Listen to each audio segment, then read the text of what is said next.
I'm Henry Coleman, and today is March 3rd, 1998, and we're here in Beverly Hills, California, to interview Miss Diahann Carroll, whom her producer, Garth Dobrinsky, said that she has a classic beauty, a sensuous allure, and that her voice, sultry as it is full of the history of her life in show business, which we're now going to explore.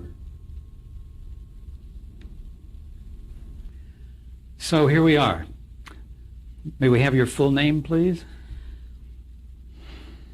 When I began, my name was Carol Diahann Johnson. I changed my name later in life, and I'm now known as Diahann Carroll. And what is the date of your birth? 7/17/35. And do you have any nicknames, any affectionate names that people call you? Not that I'm aware of. Besides darling? No, I can't say that I'm aware of any nicknames. And where were you born, There Diahann? probably are many nicknames, but not said in my presence. Where were you born?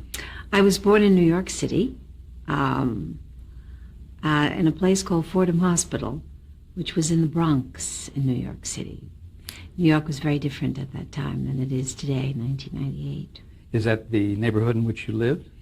I lived on 155th Street and St. Nicholas Avenue, which was several blocks from where I was born. According to my parents, my mother was angry with my father, and she decided to take a taxi, and she went just slightly further than they had planned to have this baby.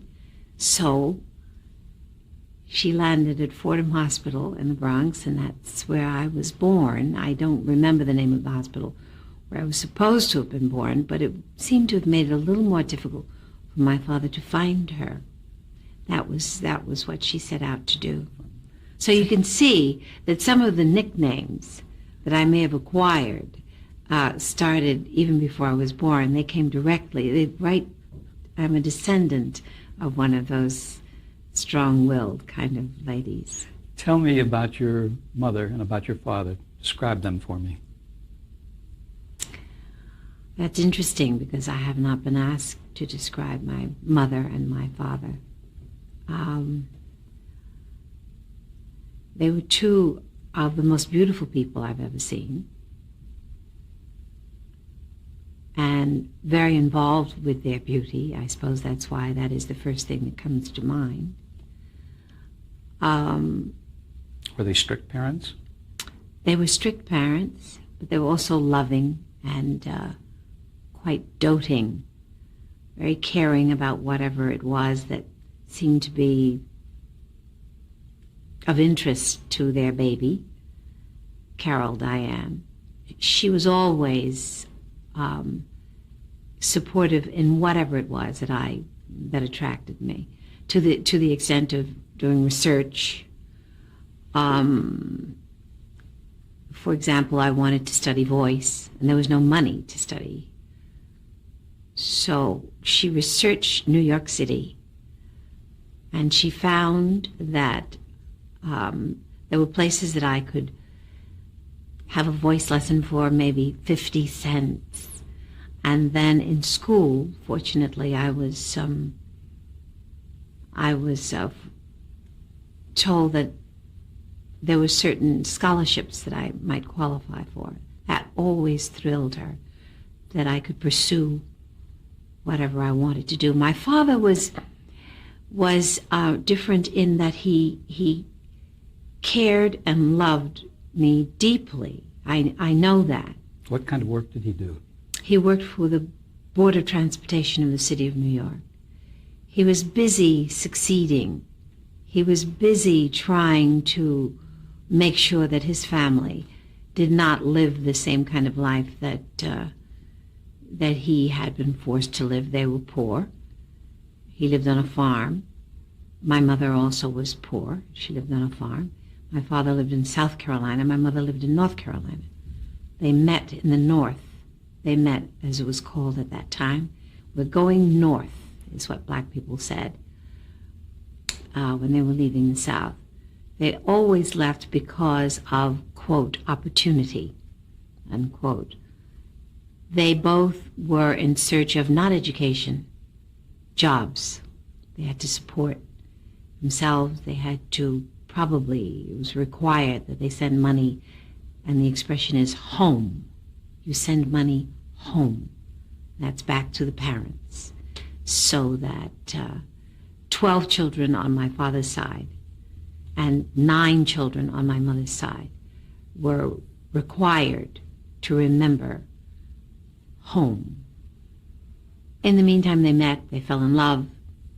I don't know what my parents knew about love and the responsibility of being married, but they certainly were very attracted to each other, and that's what most of us have been taught to call love, this romance that happens, that is... my mother definitely fell in love, and she understood the responsibility of that, I think, more than my father. They conveyed a strong sense of values to you, didn't they? Very much so. Very much so. I found that that's been very helpful to me in this profession. There are so many areas that I didn't expect, so many temptations, so many new cultures to which I was exposed, different personalities. And I found later, when one looks back, I'm extremely grateful to them, not only for the support and the love, but for their morality and for their ethics and their sense of this generation. It was imperative that education was a part of my generation. That's what they worked for. So when I announced to them that I was leaving college, it was a major, major blow to both of them. I want to get to that, but let me ask you first, when did you first become interested in singing? What sparked your interest? You know, there's some of us, I don't know that our interest is really sparked. I think some people are chosen. I think there's such a thing as something, a source that is higher. Okay. Because I was 6 years old when I began to sing and perform. You were in a choir, weren't you? I was in a choir. I was also in an elementary school. The first role I ever played was Jiminy Cricket in Pinocchio. Where did you go to junior high school? Was that Stitt Junior High? That was Edward W. Stitt Junior High. That's right, 164th Street. It's a rough place to go to school. It was a difficult time for me at Edward W. Stitt. I was an enigma in that my parents were very hands-on and very strict, and always their presence was always felt in the school, in the atmosphere of the school, with the faculty. And they were the kind of parents who picked me up, they dropped me off. Once in a while I was allowed to take the bus with the other, but that separated me from the community in a way. So you got a feeling that you were different I than the other kids? I didn't feel it as much as the other children felt it. And when I became a victim because of it, that's when I realized the danger of it. It precipitated fights and great discomfort between me and my peers. What did that do to your self-esteem? It never made me question my self-esteem. I never questioned that. I knew that there was a price to be paid. I knew at a very early age that there was a price to be paid for being different. That's what became very clear. What brought about the move to the School of Music and Art? Tell us how that happened. That's my mother's... shall I be quiet for a moment? Not at all. That's my mother's influence. She took advantage of the advice that the faculty gave to my family about something that they might pursue. I'm going to have to stop. Sure. You're going to have to. Well, tell me about the early influences on you in terms of your interest in show business. I mean, were there singers that you particularly liked? Who would that be? Well, there was always music in my home. My father was a great fan of Duke Ellington, Nat King Cole. Did you listen to the radio a lot? We listened to the radio, but my father, every weekend, as many other children were taken to bookstores, or we went to record shops. Let me know, what kind of music did you listen to growing up? And we purchased, we listened and decide which was the most exciting. That he had a budget, of course. He loved Benny Goodman. And it was really fun to buy this music and then go home, and that evening the house was filled with the sounds of our new acquisition.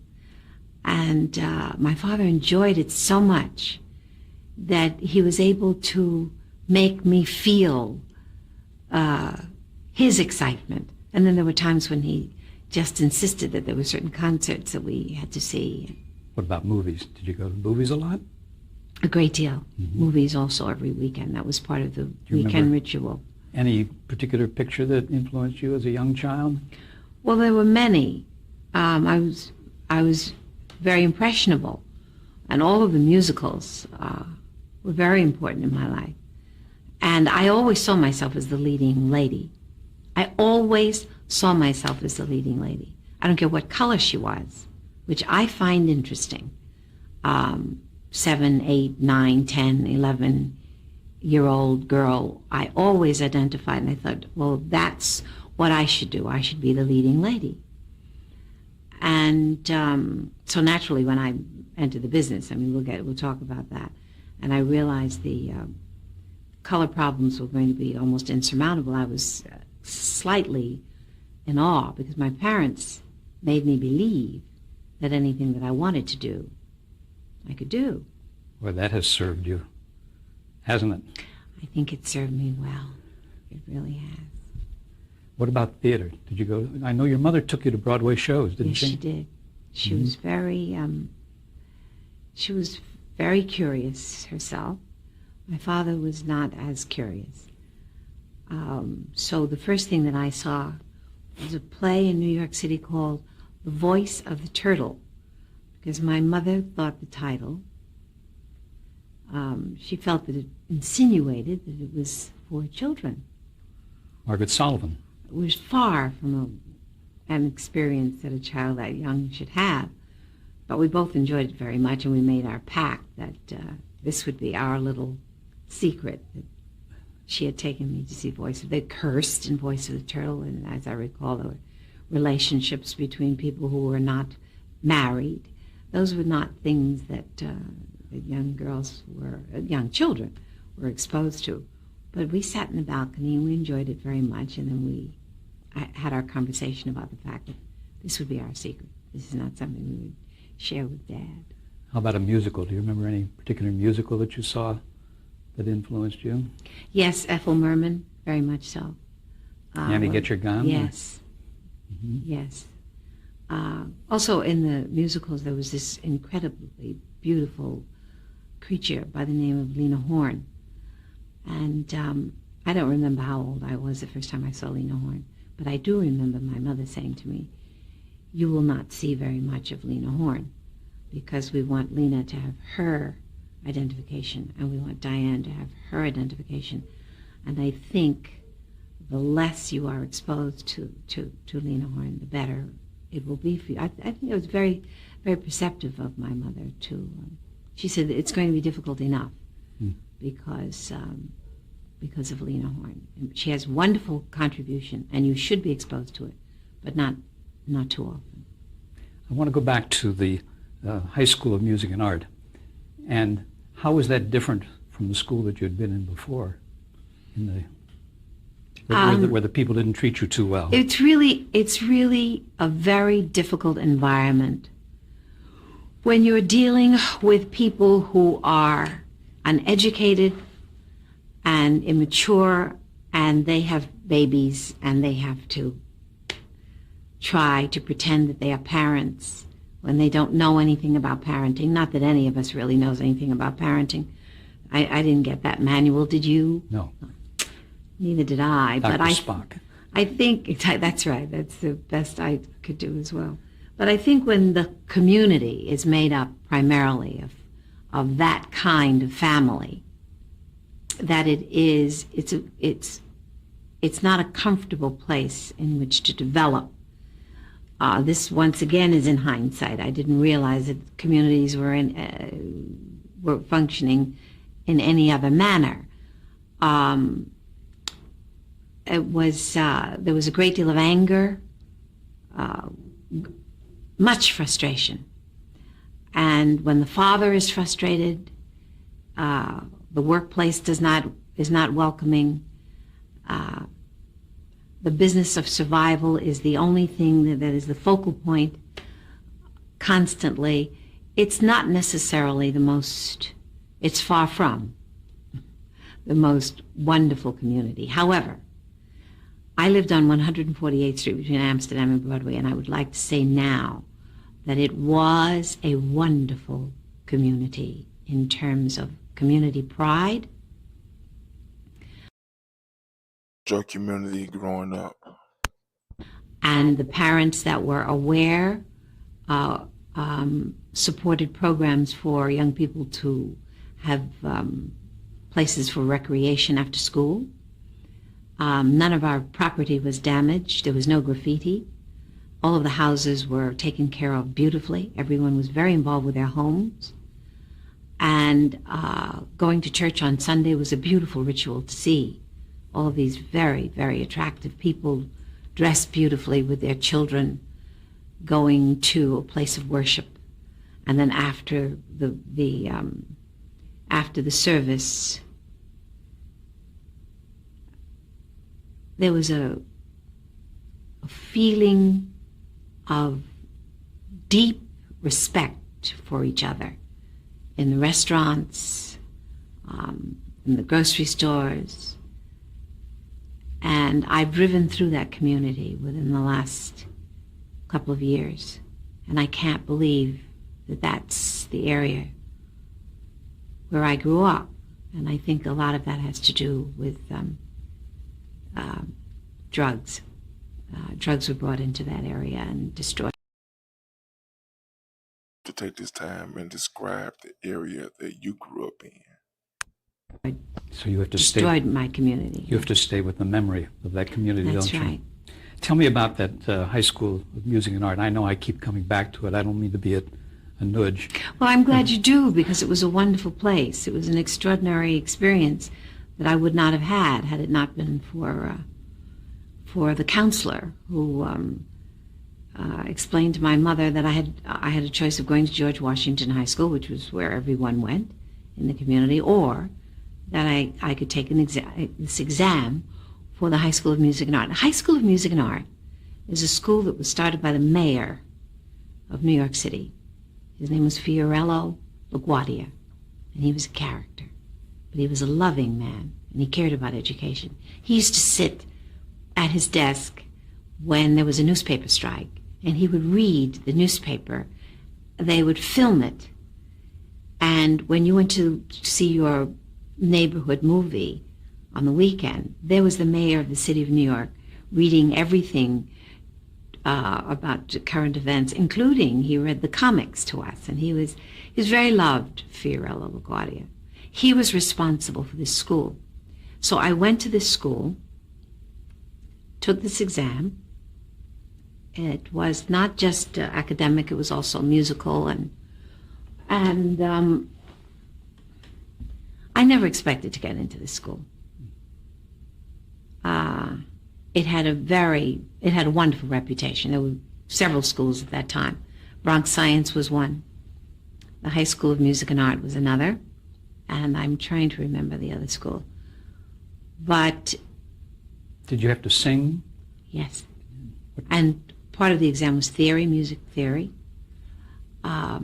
You were tested in all areas to find, because they really wanted the level of the education to be on a higher plane than that of the school to which one just matriculated. Do you remember what song you sang? No. It's okay. I don't remember what song I sang. I'm sure that it was something... But anyway, you passed your... I did, but I'm sure that it was something very much too mature. I always selected lyrics that were much too mature for a young woman. Now, in 1950, at age 15, you started modeling. Tell us about how that came about. Well, modeling in 1950 was certainly very different than it is in the 90s. Modeling was totally, absolutely segregated. There was no such thing as a model who modeled for a white publication or in a white fashion show. On the runway, all of the models were white. The designer houses, all of the models were white. But we had black magazines. And if, let's say, Colgate, for example, did an ad for the white publication, I did the ad for the black publication.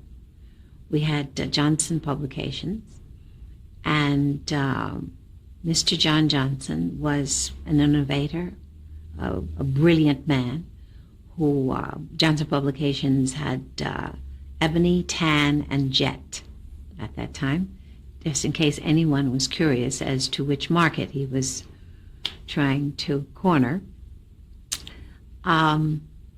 And I worked a great deal for Johnson Publications. It was not an experience that most young black women had.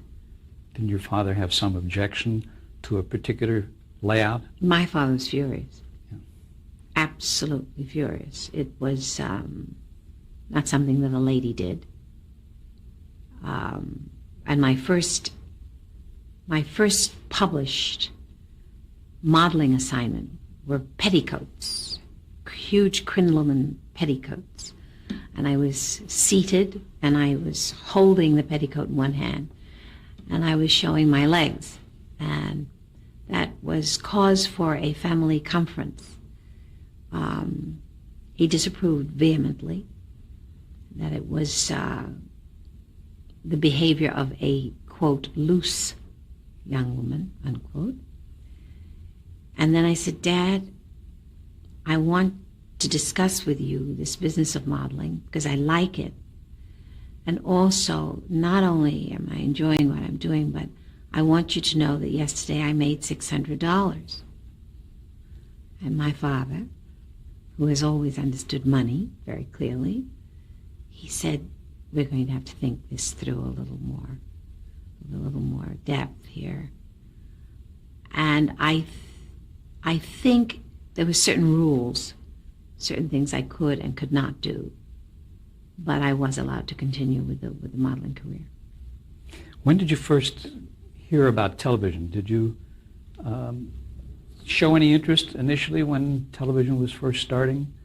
Because I guess there were network programs just about the time you were starting to model. Yes, but just as in the beginning of film, the stage actresses were they were really not that interested in film. It was much more of an honor. It was much more demanding, a higher form of art to be a stage actress than to be on film. So television was this new, strange little box that really didn't have the kind of reputation that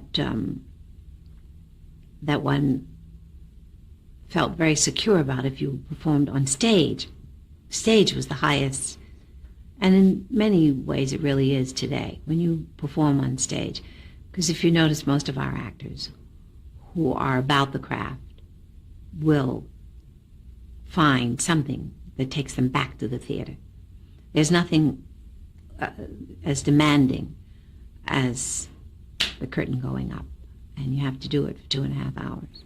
But television in its early days was challenging as well, though, because there was no videotape, and it was like playing opening night in the theater, wasn't it? It was challenging to a certain extent, but I'm not going to say that it was artistically challenging. I understand.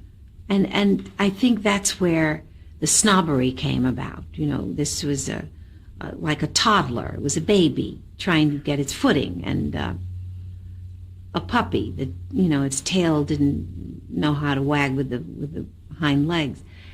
So I wasn't that anxious. I couldn't see. I didn't understand the potential of that kind of electronic device. Well, what shows were you interested in as a teen and looking at? Do you remember what you watched and what impressed you?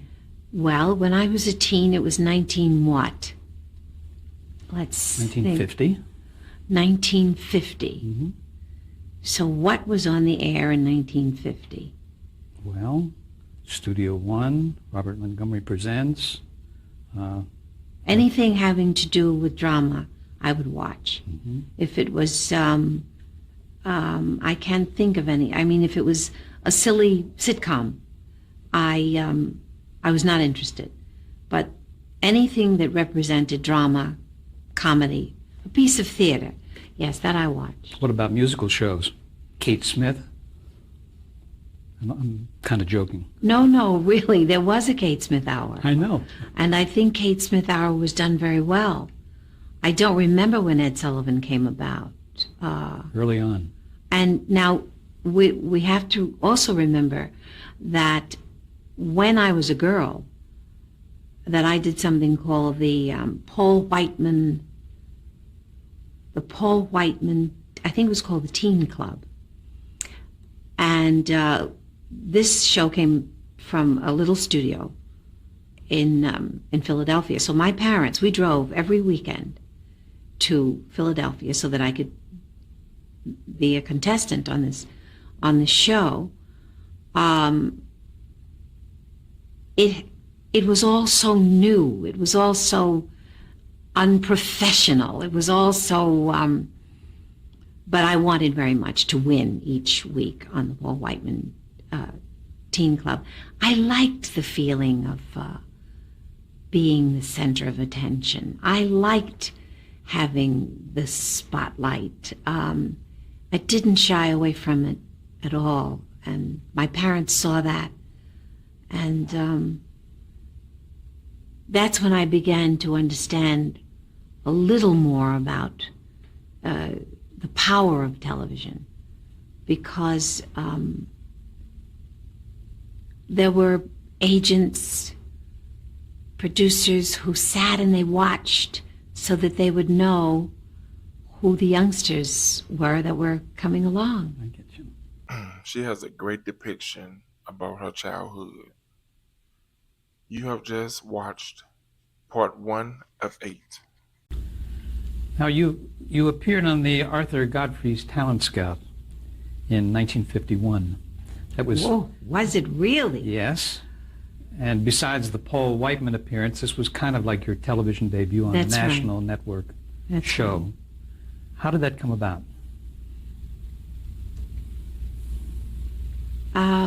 Dear. Arthur Godfrey was a major star at that time. He, television and radio, simultaneously. Mm-hmm. I think he was possibly one of the biggest American stars in the world. The Arthur Godfrey talent show was something that I wanted.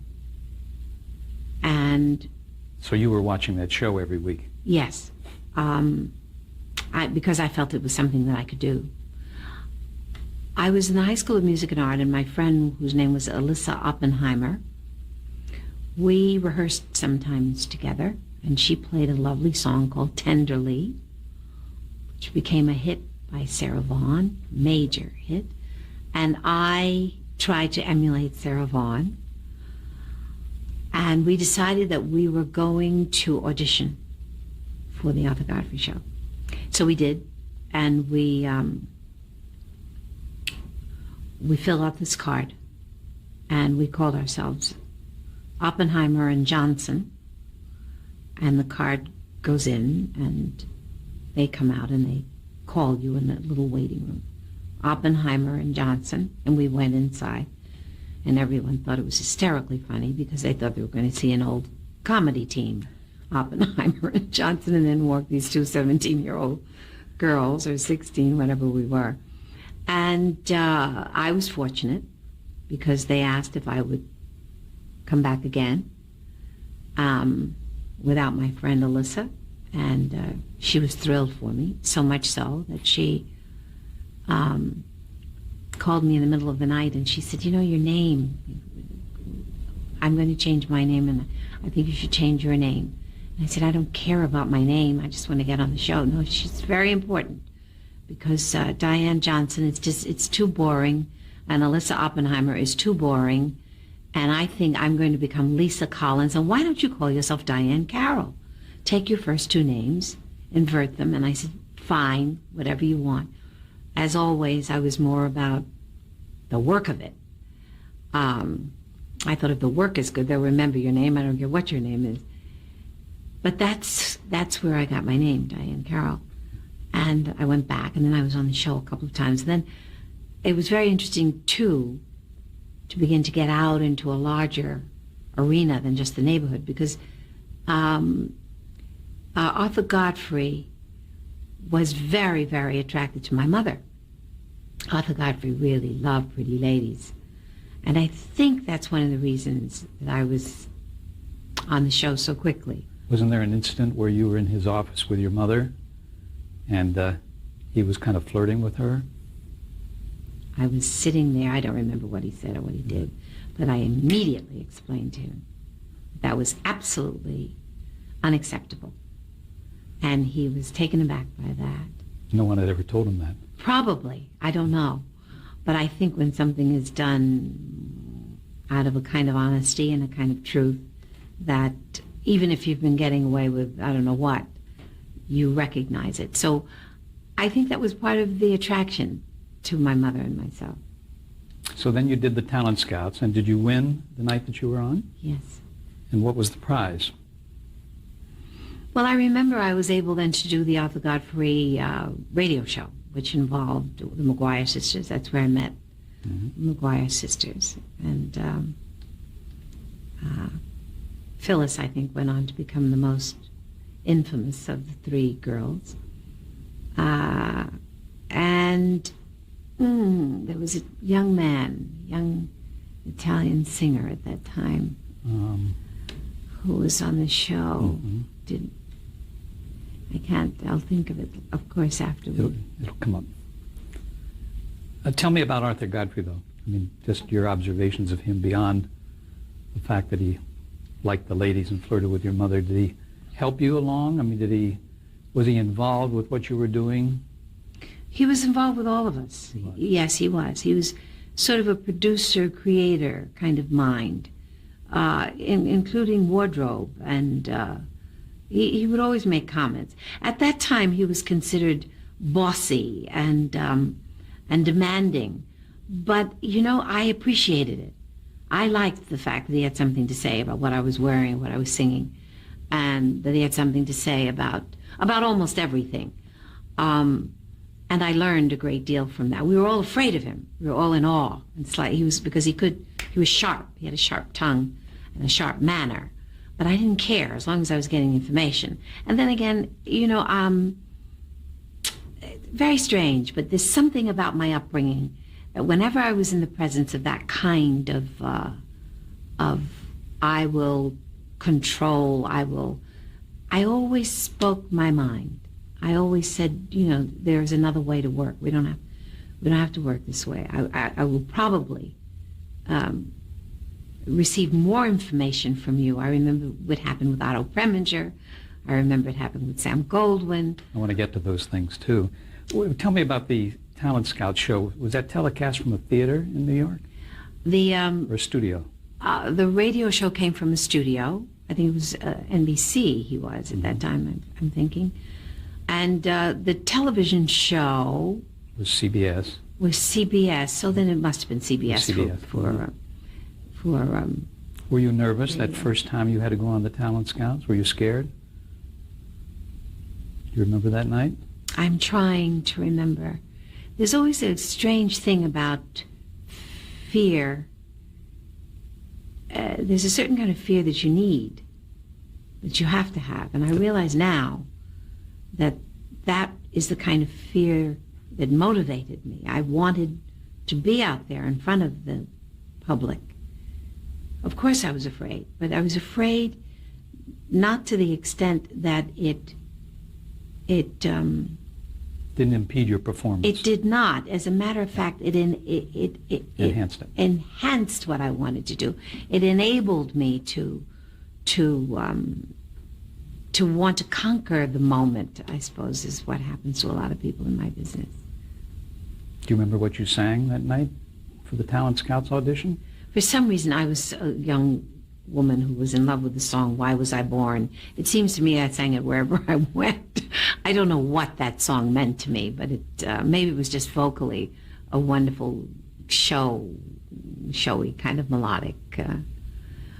I probably sang Why Was I Born? Or maybe More Than You Know, something that was very heavy romantic.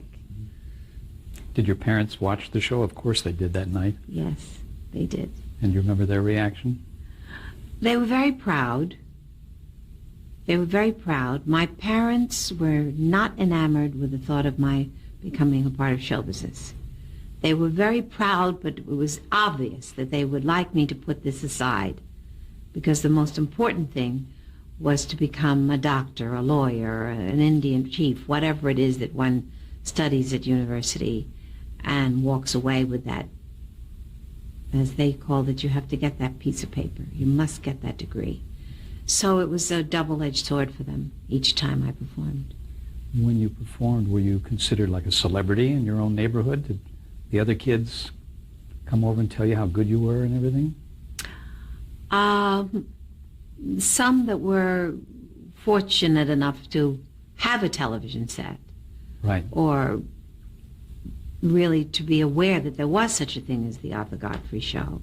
Yes, but not really, I mean, nothing such as we know today. You're on television today, and the world knows it while you're on the air. But there were a few accolades, you know, that feeling of being special a little bit.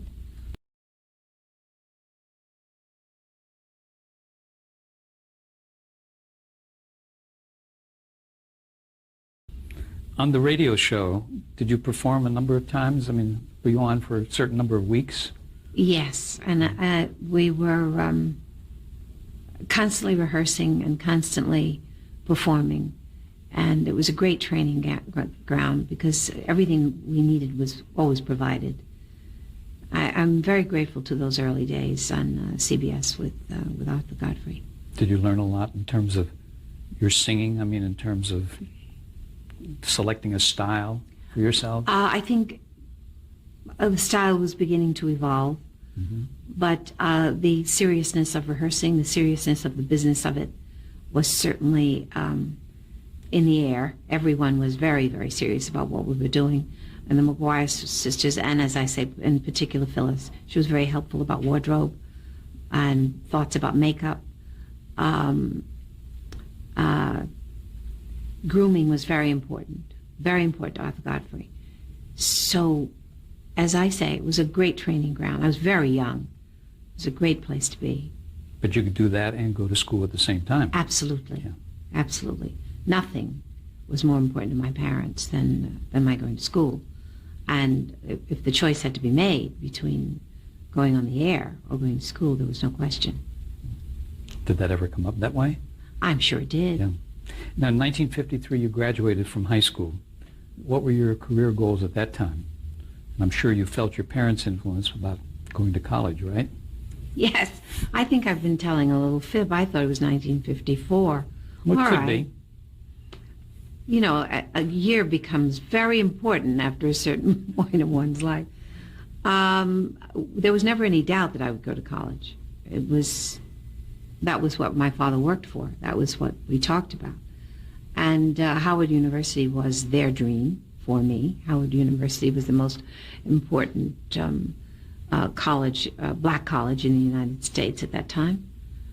And that was exactly their direction. When I announced that I did not want to go to Howard University, once again a family conference, it was an experience that they had so looked forward to for me, going to Washington, being in an environment of learning that was run predominantly by blacks and concentrating on the information that should be given to all Americans, but at that time it was given in the black universities. And I said, I can't go. I can't leave New York City. And finally we decided that I would go to NYU, and I would be allowed during that time to model so that I could help with the financial situation. What did you study there at NYU? I studied, and I think today I still have incompletes in history, psychology. But you hadn't selected a major. It would have been psychology, most assuredly. If you went. I was always interested in younger people and their emotional problems. I suppose I had my own to deal with, and I thought I could study and help myself, and therefore learn to help others. I also knew that there was a part of my character that I don't like to finish a situation until I've exhausted every possibility of whatever area there is to find information, and I thought that would be helpful to other young people. It's a wonderful trait to have that.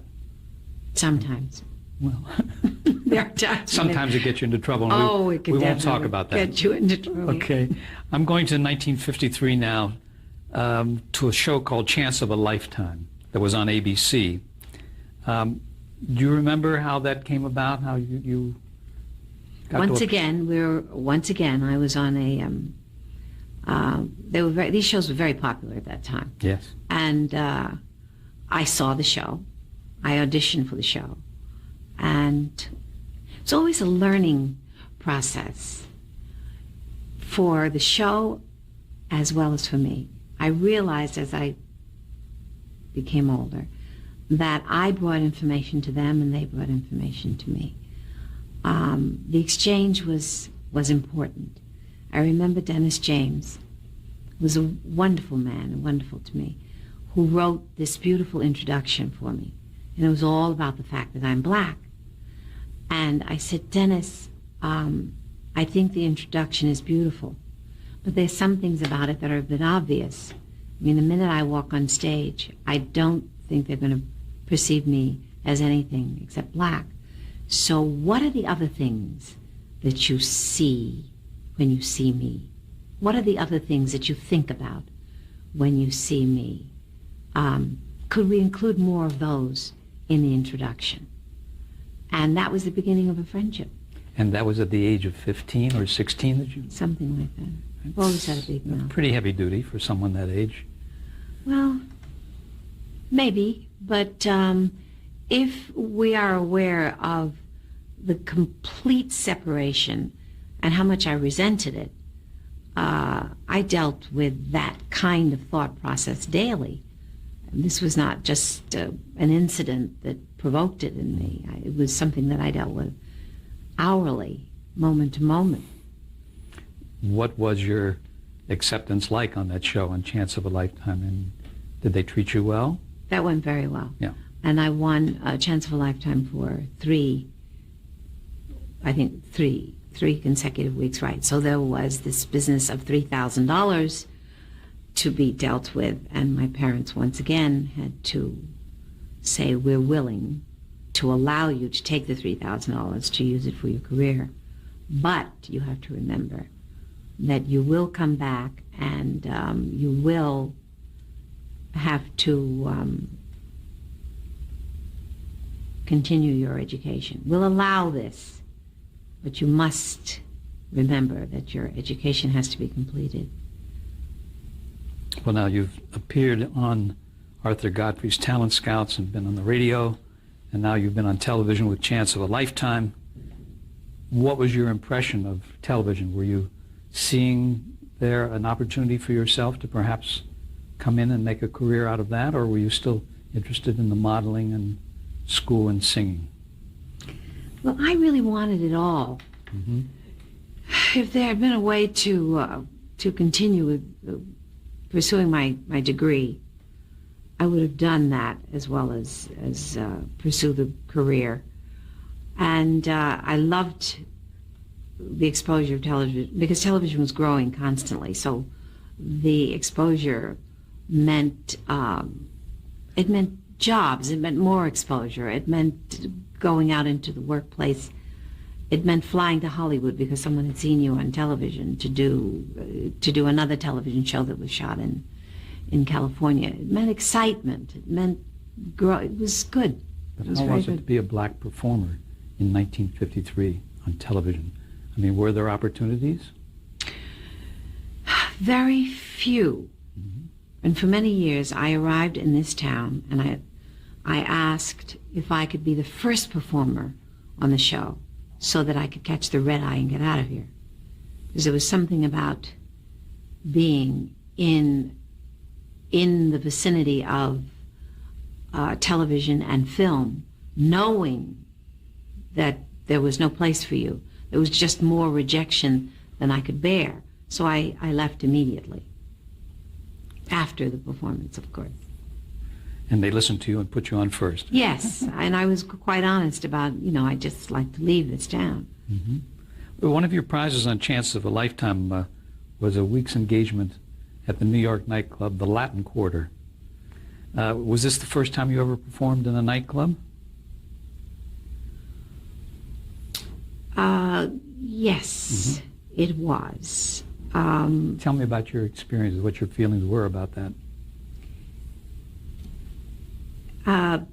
This was a very important nightclub, the Latin Quarter.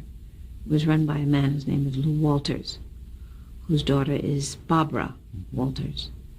And it was the nightclub in New York City at that time.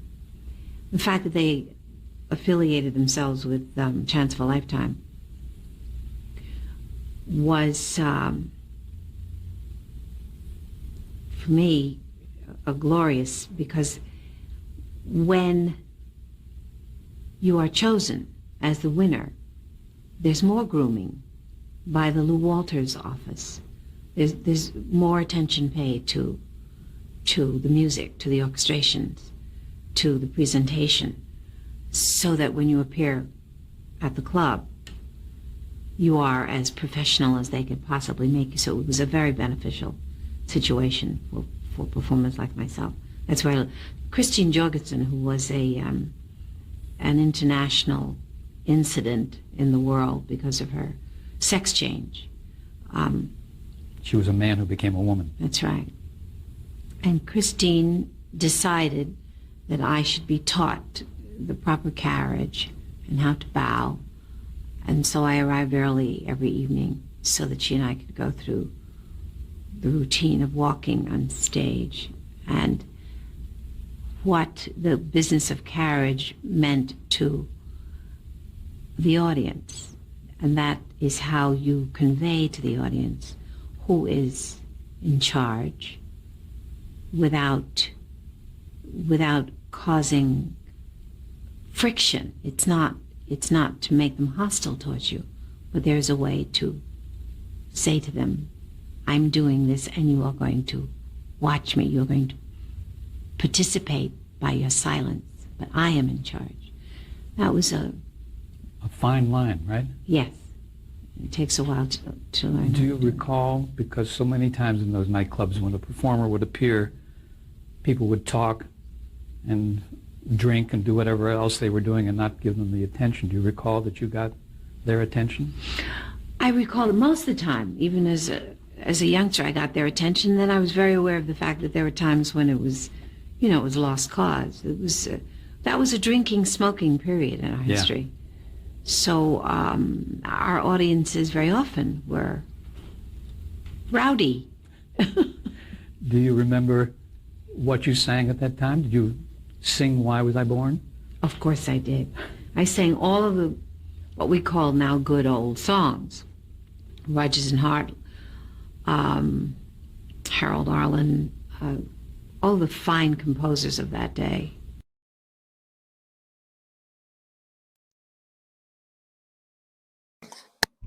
Duke Ellington. It was to become, I guess, I didn't realize it, but I was becoming a chanteuse. And it was imperative that you know all of the material. I was talking to Bobby Short about that the other night because he was appearing here, and he's an encyclopedia of material, and he explains the history, and that's why the audience is so riveted. He sure can capture an audience, can't he? Yes, yes, and he knows how to walk that line with perfection. It was a growing period, good period. You were helped out, too, by a man at the Latin Quarter by the name of Chuck Wood. Very much so. He became very important in your life. Very much so. Tell us about that. He was a very, very dedicated man, very loving man, very dedicated to theater. And all of a sudden, very involved in my life. He wanted to make sure that I understood all the classics. And he took me to the theater almost every night to see whatever. It didn't have to be drama, musical. And my parents were very comfortable with that. And very often I would stay in New York City with Chuck. Chuck made my parents comfortable primarily because his sexuality was not heterosexual. And I became his baby sister, this big German guy with blonde hair and blue eyes. What did he teach you? More than I could ever tell you. First of all, I rehearsed every day, all day. We rehearsed in the morning and we broke for lunch. And then we came back and we discussed what we would rehearse in the morning, and then we would rehearse until dinner. And very often then we would call my parents and explain that there was something that I had to see in the theater. We'd go to the theater. Then we'd go back to his place. He'd make a fire, give me something to read, go in the kitchen. He would cook. I would read. He'd come out. He'd discuss it with me. If it was a play, he'd run the scene with me. And then after supper, he'd throw a blanket over me and say, now you can rest. And very often the day started at 9 and ended at, 1. What an education. And he did all that because he cared for me. And he never really wanted me to work nightclubs. He wanted me to work only theater. He said, it's expected that you'll work nightclubs. It's expected that you'll be sexy. It's expected. If I hear the word exotic once more about someone who is really has the potential to become a fine actress, I'll scream. The only reason they say that you're exotic is because of the color of your skin. And I heard all this. And I heard all of it. And it all went into the equation of whatever it is that I eventually decided to be as an artist. When he became your manager, was he out looking for jobs for Broadway roles for you? Constantly. He's the reason that I did House of Flowers. That was 1955. Is that right? Yeah, we'll get to that. 55, something like that. Mm-hmm. So did he get you auditions? Did you have to go sing? Yes. Yes, and he went with me.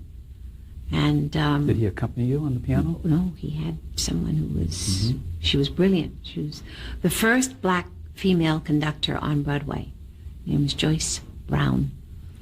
And Joyce worked with me every day. We did every audition that one could possibly attend. Sometimes just to observe, to watch how the audition was run.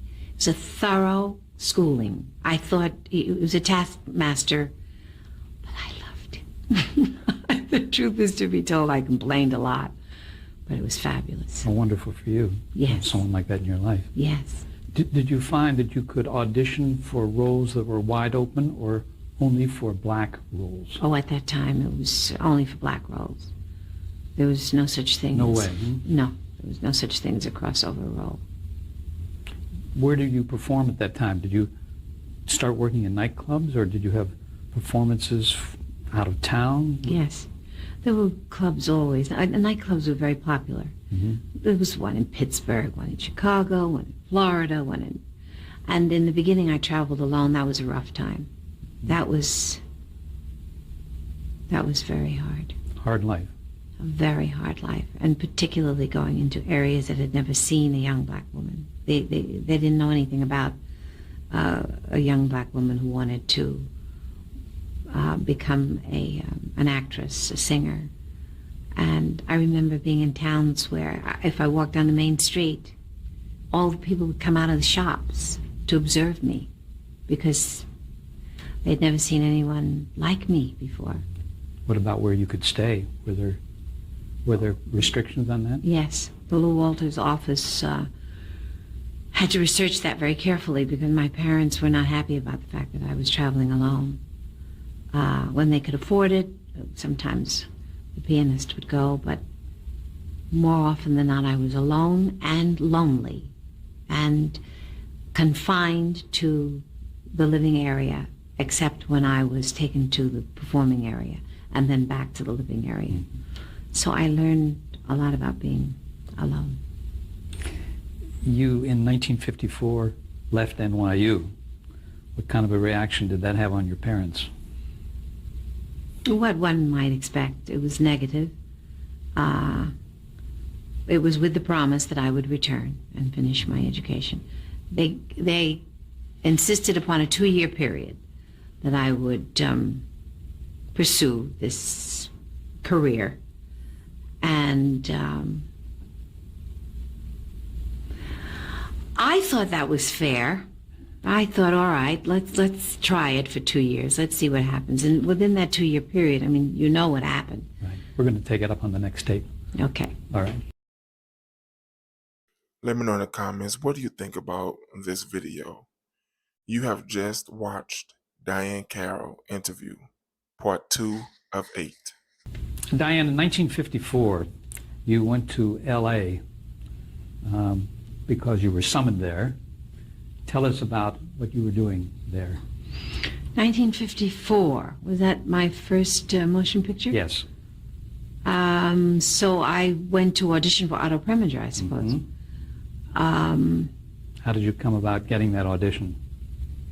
Probably through Charles Wood, who had called.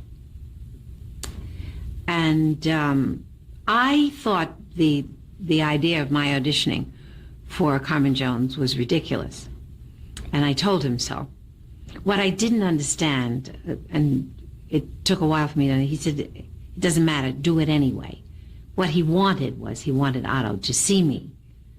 And I was a girl, and I hadn't had really that much worldly experience.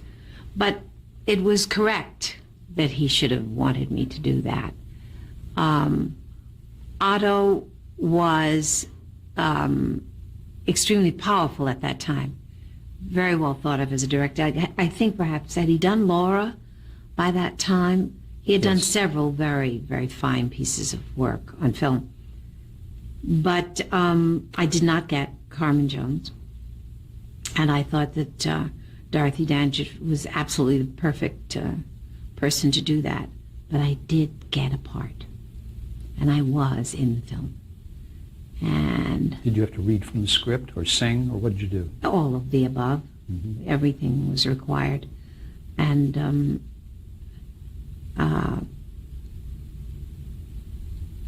personalities like Grant Tinker and that kind of mindset that an actor has intelligence and can be treated like a human being, and we can still work together. I mean, that point of view came along much later. That was not a part of the period of time that gave us Otto Preminger or Sam Goldwyn, or that was really, I am, and you're what I'll tell you to be. I mean, you, the actor, you will be, you will live, you will think as I tell you to do, because you're just an actor. What do you know? And they were running a business, and most actors at that time didn't understand the word business. We only understood, we were show dogs, and that's the way, art. We were treated, and not even as artists sometimes. But the audition was quite extensive, and the working on the film was, once again, I was very fortunate. I mean, it was Harry Belafonte, Carmen Jones, played by Dorothy Dandridge. The cast was incredible. Pearl Bailey. And watching Otto, and Otto really, he named me, what was the name he gave me? Something string bean. I probably weighed absolutely nothing. And he allowed me to stand behind him at first, and then eventually he'd say to me, come closer. And I watched the way he observed the scene and what it was that disturbed him and how he went about correcting it and getting what he wanted from his actors. Very often I thought, God, is this a cruel man? But I mentioned to you earlier that it was very important that I came from a strict home, because all of this domineering, it didn't frighten me. And it was very important, because fear, as you know, there's not too much information that can get through fear. And I was not afraid. I was not afraid of Otto. I was not afraid of Sam Goldwyn. I just wanted to know, what are they trying to say? What is it that all that loud noise is to make me afraid? And if you can live in the house with my father, if my father raised everybody who wanted to be in show business, they would all come to these men and ask them, why are you yelling? I've heard the master of someone who can put the fear of God in you. I was raised by this man, so don't even bother. I mean, you're just really... So, because that was considered a good parent. That was considered, you had to be strict and you had to be dogmatic, and I run it, So I learned a great deal from working with Otto Preminger on that film. There were other people in the cast who probably were afraid of him, though, weren't they? Yes, and that's what I'm trying to say to you, that I think having that kind of upbringing was, in many ways, it limited me. I was not as experimental in life, with life experiences, as I may have been. But in the long run, as I look back now, and they say hindsight is perfect, I like it. I like what they made me believe was the correct way to do this thing called living. Now, Harry Belafonte, what you said was in Carmen Jones. Was this the first time you'd ever met him? I think this was the first time. I don't recall really, but I think this was my first time ever working with Harry, who was so beautiful. It was just, it was unbelievable to see a man who was that breathtakingly beautiful. And he worked very hard. And so did she. Dorothy was very much to herself. Always, I've just read a book about her life, and I understand now why she was so aloof and alone. Anyway. Well, Carmen Jones was a landmark film because it featured an all-black cast, like one of the first films other than, I guess, the Oscar Michaud films that he used to do. But it was an all-black cast. What did it mean to you to be a part of this movie? I was very well aware that all black cast films were done very seldom. I was excited to be a part of it. I knew that it did not mean that I had a film career. it was becoming obvious to me that there was something about money and selling that was separate from art. And there was something about the black experience in America that no one wanted to film. We didn't have a face. Blacks at that time really did not have a face, except the face that was presented by current events, which was not a part of the trivia of the entertainment industry of that time.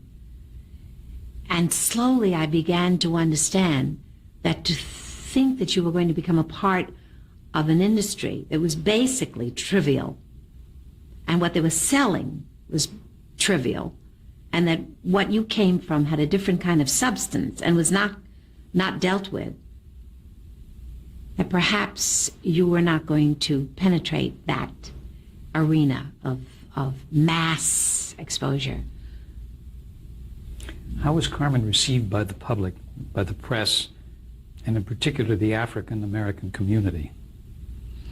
It was a very, very complicated and very diverse sort of response to Carmen. There were people who felt that Carmen was the same character that they'd seen black women play too often.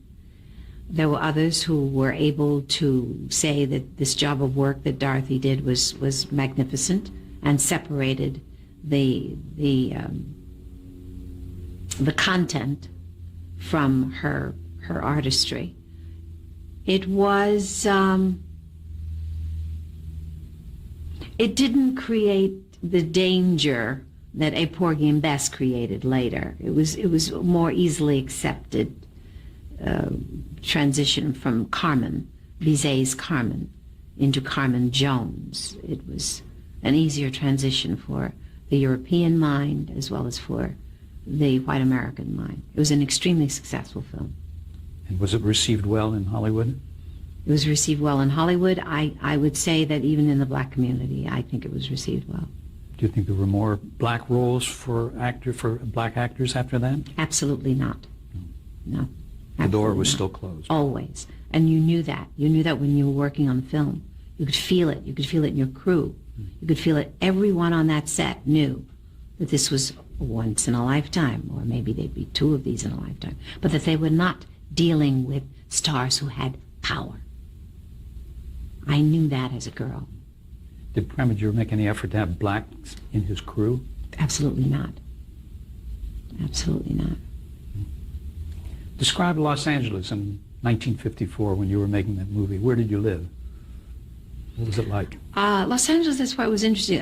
I think I'd like to say here that later, as we gained power, we became, all of us, all ethnics, became aware of integrating the crew, integrating what went on behind the camera, the wardrobe department, so on and so forth. And we began to do that. I remember when I started, and Ricardo Montalban, and a lot of other people. Now, I'm sorry, back to Los Angeles. Los Angeles, yeah. What was it like then? It was strange. It was, I lived right down the street. I lived on Sunset Boulevard, a place called Chateau Marmont. So many actors lived.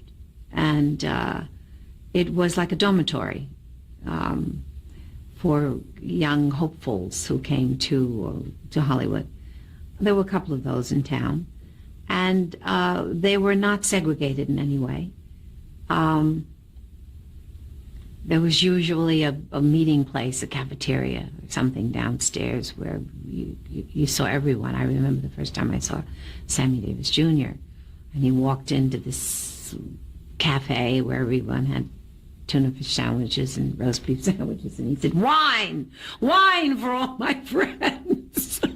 And we all knew we were in the company of a wonderful madman. But I had a good time during that period of time. It was open and wild and seductive. The palm trees. I was born in the Bronx, let's not forget. and the weather, and being on my own, and living in this, because I never went away to have a college experience, so this was my college experience, living in a dorm here on Sunset Boulevard. And I don't remember about transportation. How young was I? Was I driving? I was probably driving. And knowing me, I probably got a convertible, rented a convertible. It was just filled with all those silly young dreams being realized, and working with someone like Otto who liked young people. I don't know if it had anything to do with the fact that I was female, but I do know that we developed a friendship from there. Do you think it had anything to do with the fact that she was female? You also developed a friendship with Sammy Davis Jr., didn't Very you? much so, yes. Tell me about that. Well, Sammy, we had one date, and we realized we could never date, and that was out of the way. And that, in any relationship, puts it on a footing that makes everyone more comfortable. So he became curious about what I wanted to do, and helpful, and introduced me to some of the people that he knew, and he took me to a couple of screenings. I met Sinatra. It was a friendship with a man who he was very strange when it came to women. He said, there's one thing about Diahann that I will always hold against her.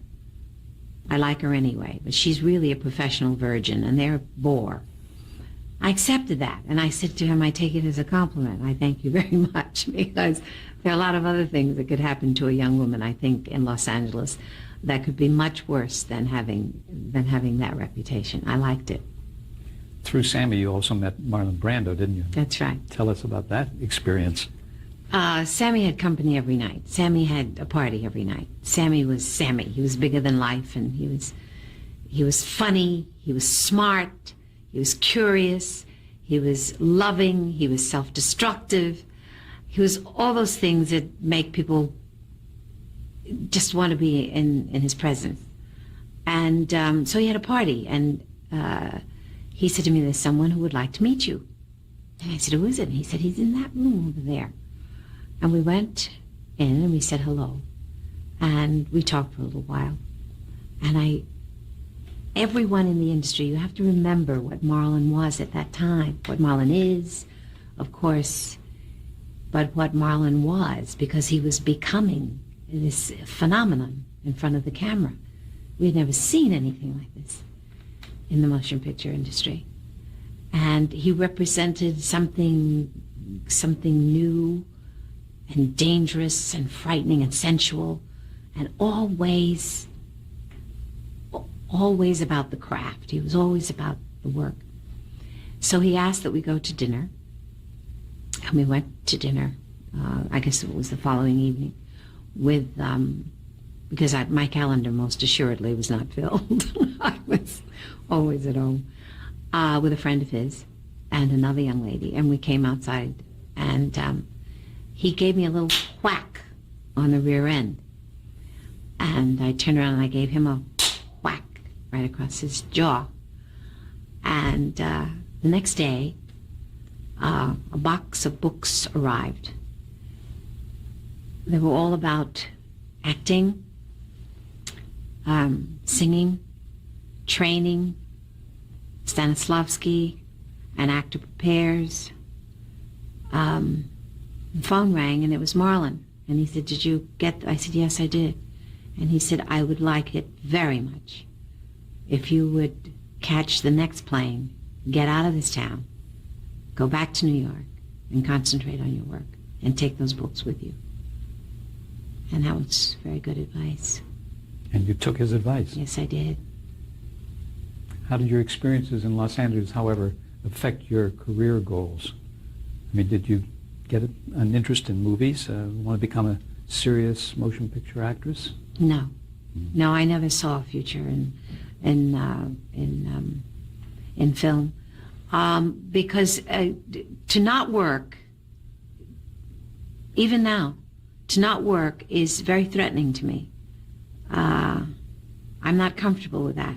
And film did not mean consistent work. And so I didn't pursue that in my mind at all. Did you take Marlon's advice? Did you go back to New York and study acting? Absolutely. Who did you study with? I studied with anyone who would let me in, including the Actor Studio. Studied with Lee Strasberg. And I don't remember. I studied with so many people I don't remember all of the names. But it was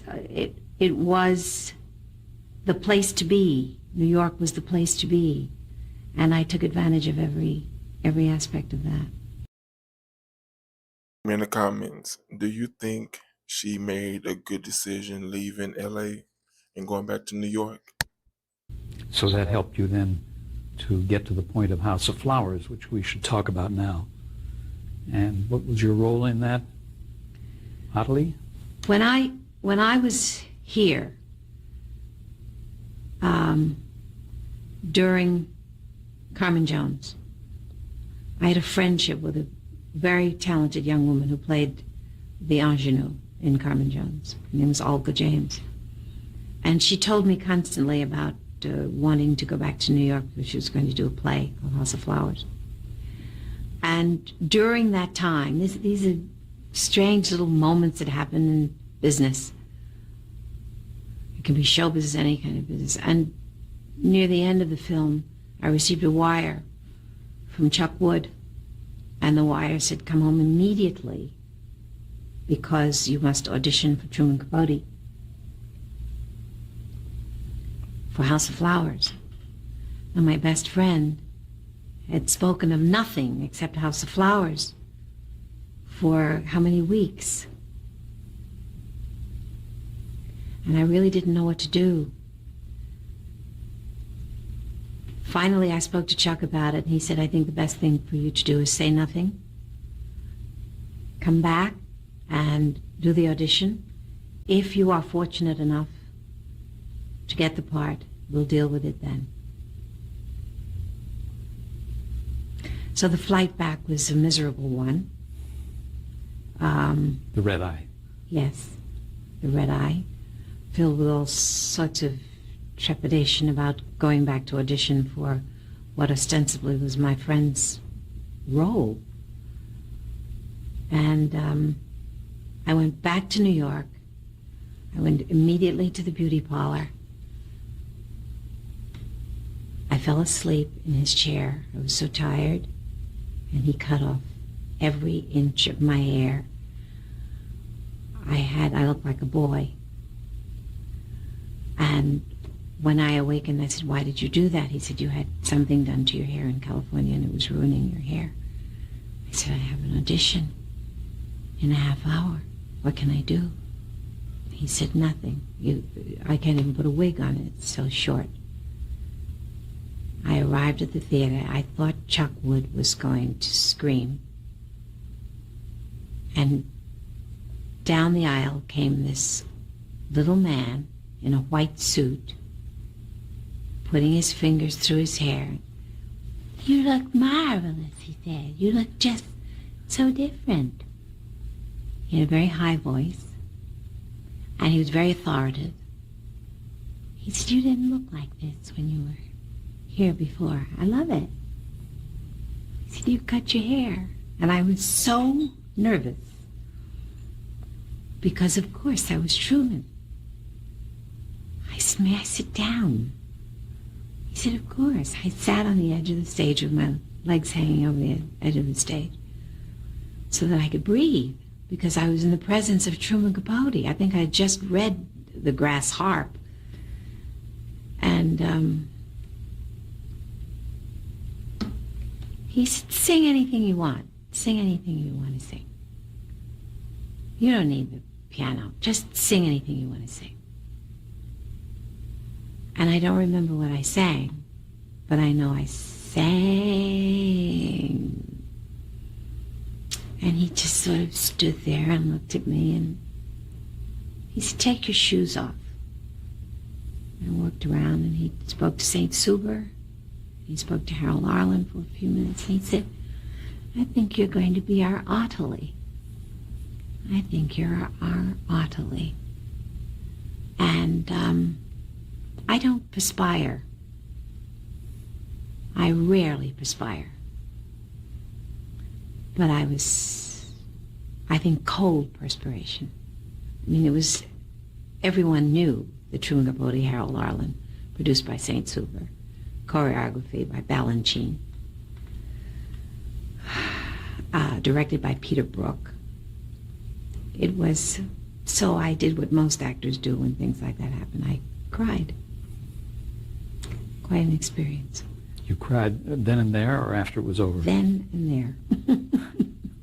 I had no shame. Did Harold Arlen have anything to say to you about your audition? Yes, Harold was a beautiful, dapper gentleman with a boutonniere. Always very well dressed and always very well mannered.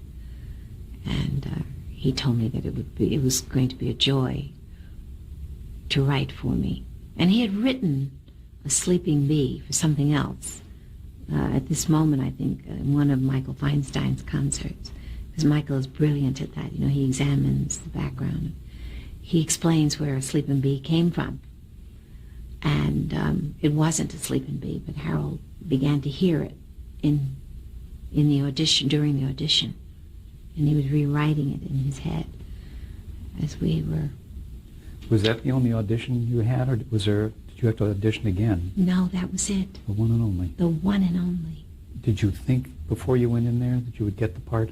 You know, I think the combination of things were working for me and against me at the same time. I was so tired that my defenses were really not what they are usually when we're very well rested for such an event as that kind of audition. I also was not prepared for Truman's presence. I knew that Harold was going to be there, which was enough pressure. But I wasn't prepared for this man in the white suit walking down the aisle, exclaiming that my hair looked so wonderful now that I was bald. Describe the show so that we know a little bit about it. It was a show really about a little girl, 15, 16, and the young lady that runs the bordello in town sees her in town and decides that she's going to groom her and educate her and make her a fine lady because she'd like to do something fine in her life. That role was played by Pearl Bailey. And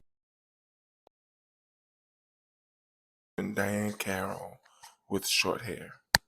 And it's about the fact that one of the gentlemen callers takes a fancy to the little girl, and he wants to take her away and lavish her with clothes and jewels.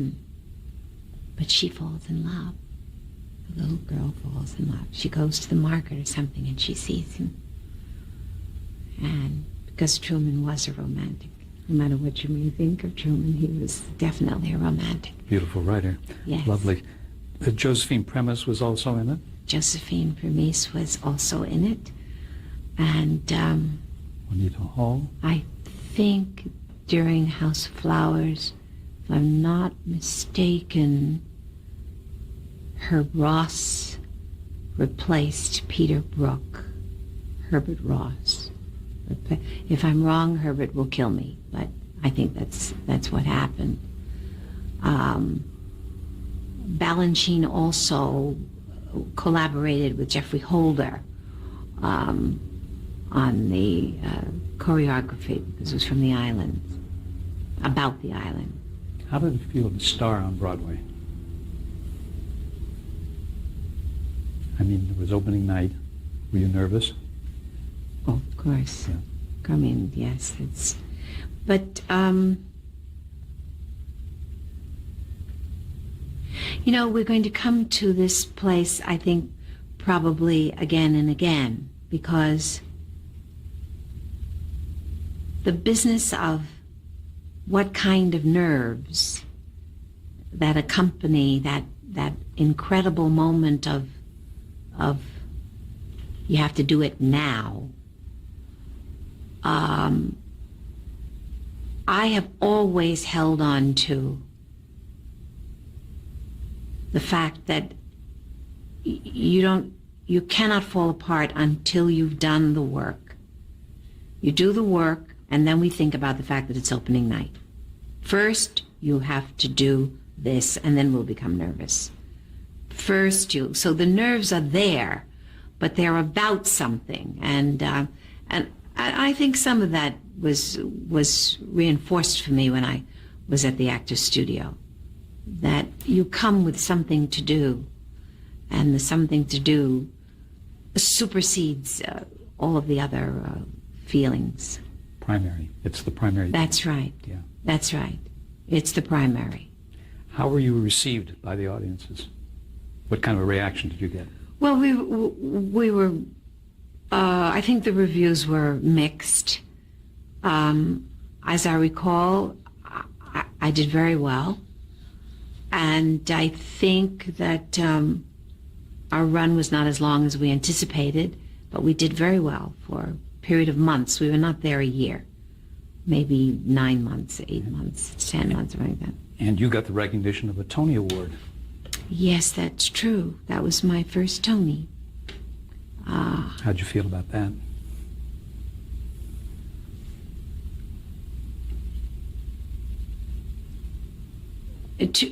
To be recognized like that is, at that early age, the first time you're out of the...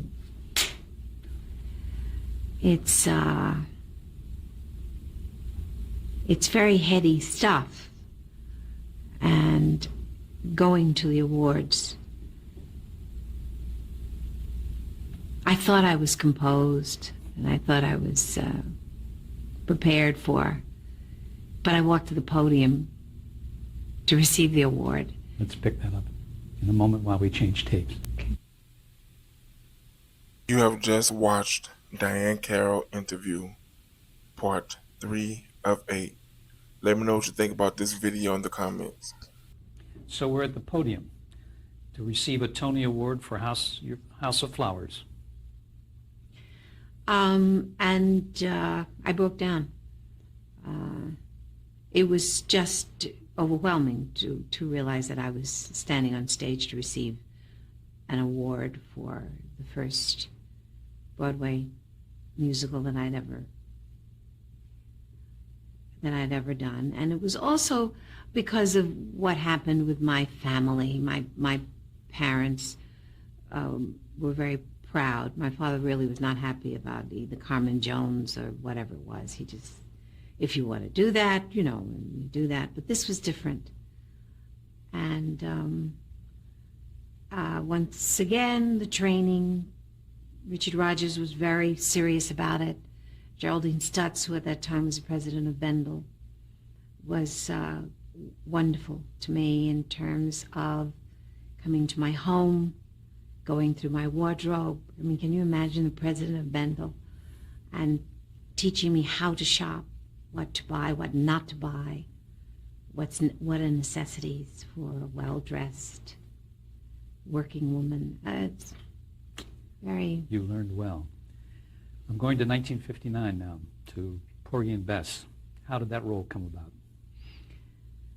Porgy and Bess. Oh, Yeah. 1959. Right. I was married, and I was working in Chicago. My husband, who had a wonderful nightclub in New York by the name of Birdland, which was, at that time, I think, the jazz club in the country. He felt very strongly about my doing Porgy and Bess. And so he flew into Chicago to ask me to please accept the audition. And I told him that I thought the part was meaningless, and that I really felt that Dorothy was absolutely perfect for the lead. I didn't want to audition for anything like that. And he said, but it's historic. And that word got my attention. I said, you really believe this is historic? He said, yes, it is. He's a wonderful man, by the way. And he began to talk to me about the music and about the history the music and the author of the music. And we bought the music, and I listened, and I said, yes, I just want to be in the presence of Gershwin to this extent. So I flew out and I did the part of Clara. Did you have to audition for that? Or did they just hire you? I think Otto was pretty well aware of me at that time, and it was not a singing part in terms of having to do anything except dub, because I think there were only 2 roles at that time that was Pearl Bailey and Sammy Davis Jr. that were, the voices were so identified with them as performers outside of, so they had to pay the family, the Bizet family, not the Bizet family, the Gershwin family, for the voices of, I'm getting 2 pictures confused here. They were so close together, Carmen Jones and Porgy and Bess. But anyway, you know what I'm talking about. Yes, I do. So it was not mine. Did you somebody else dubbed your role at that Yes. time? Yes. Yeah. But now Sidney Poitier was in that picture as well. That's right. That was the first time you'd met him. That's right. And it's the beginning of a friendship and relationship that lasted over a long period of time. It was the beginning of a very turbulent romance that Yes. lasted for almost 9 years. How was Porgy and Bess received by the public? Was it a success? Well, there were so many, the black community was much more verbal. The years that lapsed between the making of Carmen Jones and the making of Porgy and Bess, something happened in the culture, and something certainly happened in the black community, just slightly, just enough for the voice of dissension to be heard and published. I mean, it was very widely published that there were many who felt that Porgy and Bess should not be made. So we were in the middle of a much more turbulent situation than we had experienced during Carmen Jones. And the next year you did Paris Blues. That's right. 1960. Remember the kind of part that you played in that? Yes, I played a school teacher. Joanne Woodward and myself, we were school teachers. We decided to have a fling, and we decided to go to Europe to get out of our small town, someplace I think in Indiana. And we went to Paris, and we met Sidney Poitier and Paul Newman. And it was not a monumental film. Marty Ritt directed it. It was a good film, though. And it was the most important piece of work that I had done on film. It was through a wonderful man whose name is Sam Shaw that I was given the opportunity, and Max Youngstein, who was, I think, at that time the head of United Artists Pictures with Grimm, Arthur Grimm. But this put you and Sidney as a black couple really on the same level as Joanne Woodward and Paul Newman. I would have That's to say kind of the first. that was the most important. Yeah.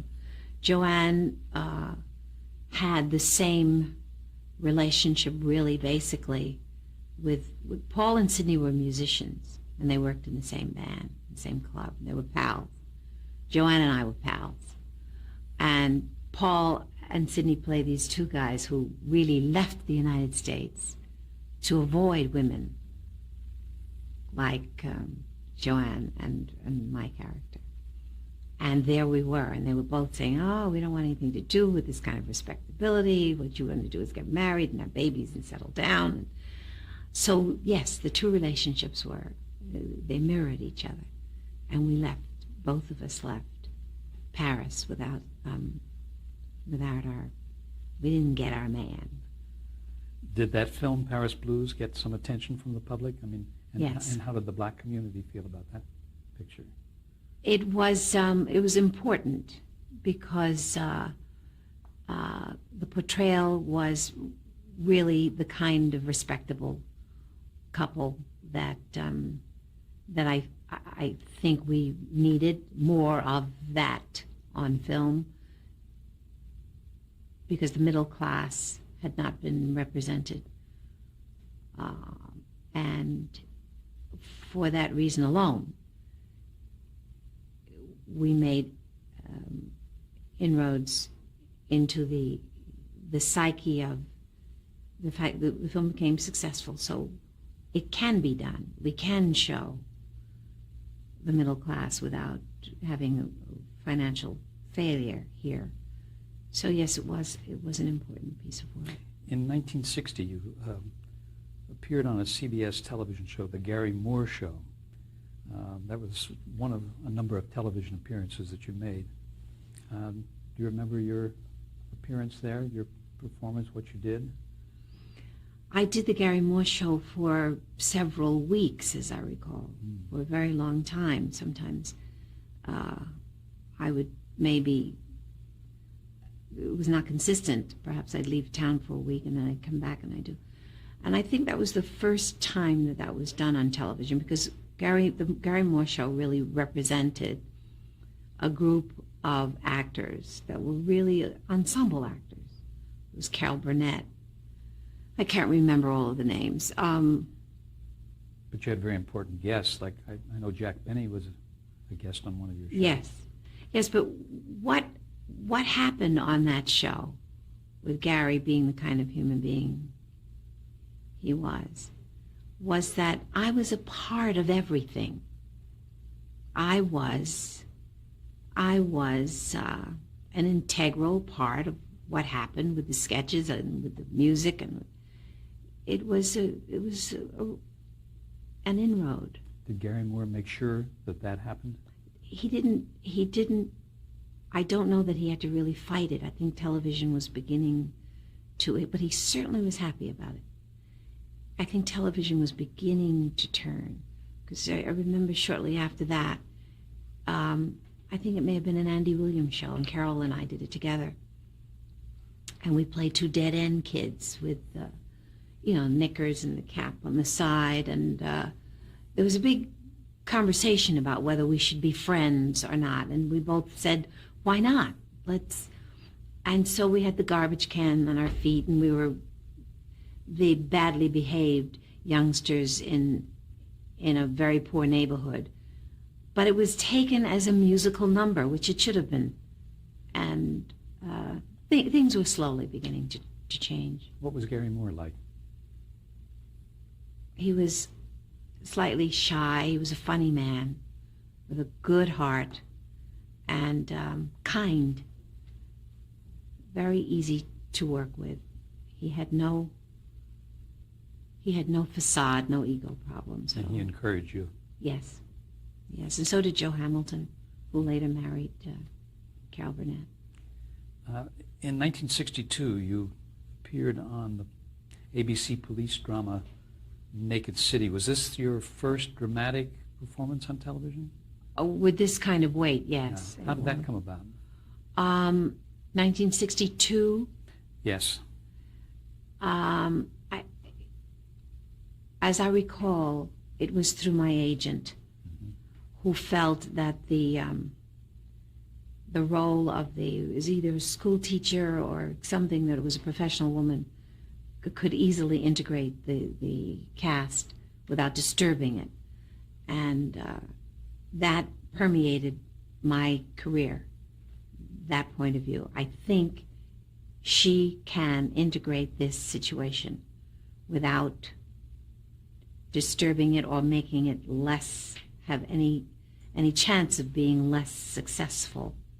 That was something I had to deal with very early on and certainly throughout all of the years. Was it yet a role, though, that either a white person could play? Oh, absolutely. That's what, yes. Mm-hmm. That was what was so important about it. And it had moments of dramatic content with just me on the screen that was beginning to happen. It had not really been a part of television. I wasn't a movie star, but I was an actress, and so I was allowed to do this job of work, for which I was nominated, by the way. That's right. That was for an Emmy Award, wasn't it? Yes. How did you feel about that acknowledgement? Getting recognized. I was really amazed by that acknowledgement. It took me a long time to understand technology, to understand what television really meant. That was very important, that nomination. You went from motion pictures to television, back and forth. To nightclubs. To nightclubs. To theater. Did you have to change your style of acting before the television camera as opposed to the motion picture camera? Yes, we all do. It's important to understand, and that's why I keep mentioning to you how fortunate I was being exposed to people who would pull me aside and do a little teaching, give a little information. And the camera is here and the stage is here, and making that transition during the time when I really didn't have that opportunity to be in front of the camera that often. If I had not been fortunate enough to have some help, it's not an easy lesson to learn. It's much easier now because we all understand.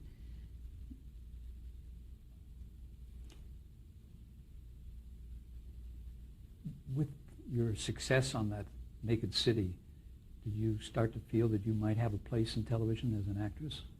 Never. You didn't? Never. I never trusted Hollywood. Never trusted Hollywood. When I was asked to do a television show, I turned it down. When I was asked to do my own television show, I turned it down.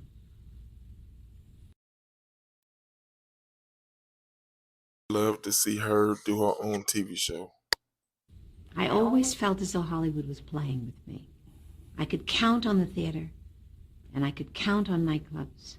That I knew. I could count on the musical television coming in and out, doing that. That I knew. But I didn't feel like a player in this town until Julia. Was there anything specific, though, that made you distrust Hollywood? Yes. I mean, any incidents? Well, first of all, there were no blacks on television, and there were no blacks in film. And I always intended to live well. That has always been a part of my aspiration for myself. I have a feeling that anyone who works this hard feels that way. And I didn't feel that Hollywood was going to offer that to me. But you did go on the late night show on NBC with Jack Paar. Tell us about some of your experiences there with him. Well, that was very early, and Jack was very aware of the fact that he was certainly doing something that had not been done before. Breaking new ground. That's right. I think primarily it was Steve and Edie. They were there. Steve Lawrence and Edie Gourmet, I think they were there very often. But to have, as he called me, the exotic, on the air as often as I was invited to be on the Jack Paar show. Finally, one day we discussed it. I said, you know, I'm really not so exotic. He said, what do you mean? I said, do you know that I was born in the Bronx, in Fordham Hospital in the Bronx? He said, you were? I said, yes, this was all on the air. Where did you think I was born? He said, I thought you were born on some island. Now, that's a very important statement. He thought I was from the West Indies. There was a definite separation between the American black and the island black because of self-rule, because of education. And so if you had a kind of presence about yourself, it was assumed that you were from the islands. Like Harry Belafonte. And Sidney Poitier. But I wasn't. I came from two people who came from the southern part of the United States, but they raised me that way. And I was born in the Bronx. Jack found that very interesting. But it was great to be there. It was, television was growing, and naturally that kind of exposure was extremely important. Did that exposure help you Oh, very much so. To get In out. every area. In every area. As television still does today. It's still important to, even Dustin Hoffman goes out and promotes his films on television. I want to jump now to the musical No Strings, which happened in 1962 and was a marvelous experience for you. How did that come about? No Strings. Richard Rodgers. Right. Richard Rodgers saw me on television. On Jack Parr show, maybe? On the Tonight Show, on the Jack Parr show. And he called my agent, and he called the next day.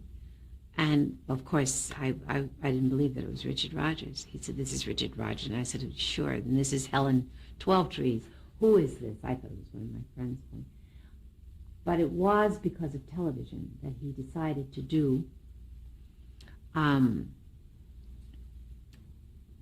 he said that he'd like to do a musical with me and that he would like me to be as he saw me on the television show. He'd like it to be well dressed and that he was leaving for Europe, but that he would come back to me as soon as he returned. And I thought, well, all right. But the day that he asked me to join him for lunch before he left for Europe, I thought it was very important that I startled him when I arrived at the restaurant. I think that business of overwhelming people with your presence and your grooming, it's not a part of today. It's not important today. I mean, I cannot tell you what it meant then. I was dressed in Givenchy from head to toe. It meant a great deal during that interview. And today, if you say to me, we have a meeting, I might go as I am now. That was just not a part of how we went about doing our business then. And Richard Rodgers was impressed. What kind of a man was he? He was a taskmaster and very excited about doing his first project alone. This was the first time that Richard Rodgers had done a musical, wanted to do a musical alone without a collaborator. Music. So he went to Europe and he called from Europe to say that he had met a man who would love to do the script, and his name was Sam Taylor. And I said, "You mean The Moon is Blue? Sam Taylor?" And he said, "Yes." And I thought, this is going to be real. This is going to happen. And they returned with a script. This was all a fairy tale. This was just was overwhelming that Richard Rodgers was going to write a Broadway musical for me. I couldn't speak. I couldn't really. So I did the same thing that I began to study more classes, more anything in the direction of preparation. But it was, I think, one of the most overwhelming. I mean, you know, I had sung his music all of my life, and to me it was this unreachable, this brilliant gift that he had. The score from that show is still so memorable. Yes. Yeah. Yes. So do you remember how long that ran? I think about a year. And you got a Tony Award for that in 1962. That's right. Do you remember that? Yes. An exciting night? Yes. Yes, it was. Oh, that entire period is very difficult for me because I really, my feet never touched the ground for 2 years or whatever it was. I just couldn't. It was wonderful. Great experience. Yes. Then you appeared on a lot of variety shows in the late 1960s. I'm just going to tick a few of them off. The Danny Kaye Show, Judy Garland Show, Hollywood Palace, The Dean Martin Show, Carol Burnett Show. What are your thoughts about those different shows he just listed off? Let's just pick a couple of them and just do a highlight, like on Danny Kaye. Were you there more than once, or do you remember your experience there? Yes. Yeah. I was very fortunate because most of these shows I did more than once. I think at that time it was very clear that I was a very hard worker and that I loved the work. And that always is something that a producer, director wants to revisit. I had a very good rapport with Dean. I thought he was one of the most charming human beings I've ever met in my life. I had a great time with Sinatra. Sinatra's special, my baby was very young, and at that time she was with me constantly. She was at the rehearsal with the Les Brown Orchestra. Suzanne, excuse me. And I remember that she had her pad and her pencil, and she was looking for a place to write, and she was walking all over the rehearsal, which I thought was the best place for her to be, where her mother. Some difficult decisions to make, raising children in the position of mother and working, and those decisions are still difficult. Anyway, she couldn't find any place to. So Tell me, what are your thoughts about parenthood? she saw this man who was sitting like this, and she asked him to please uncross his legs, and she helped him uncross his legs. And she put her pad there, and she began to write. And Les Brown said to me, "Look." And I turned around, and Sinatra was sitting there, allowing her to write on her pad and talk to him. I did not get a photograph of that, and I will always regret that. It said so much about him that we don't hear so much. And he was always, once again, fortunate, always there, in a protective, helpful, supportive way for me. A lovely moment. Yes. Now, in 1967, an event happened that kind of changed the course of your life, and that was Julia, which we're going to talk about right now. You, for the first time, were a black woman in the lead in a series. There had been, of course, a little history for blacks in television series, but not with too much success. Amos and Andy was on for 2 years in the early 1950s. Created by the same creator, by the way. Julia was... Hal Cantor? Yes. Oh. And I think yours was the second series to have a black woman in the lead. The series Beulah had preceded you. How did that pilot come about? I mean, how did it happen that you got to read for the pilot? I have to tell you that, I really ran away from doing this television show because my memory of being on the set of Carmen Jones and feeling as though I was there for a short period of time, and the memory rekindled being on the set of Porgy and Bess and feeling that I was there for a short period of time, flying in and out, doing the musical shows, I really didn't believe that this was a show that was going to work. I thought it was something that was going to relieve someone's conscience for a very short period of time. And I really thought, let them go elsewhere. It's not... But there was a very good friend and a smart man at NBC. His name was Dave Tebbutt. And he called me very early on in the proceedings. He said, "This is funny because you don't want to do it. And the executive producer, creator, doesn't want you to do it.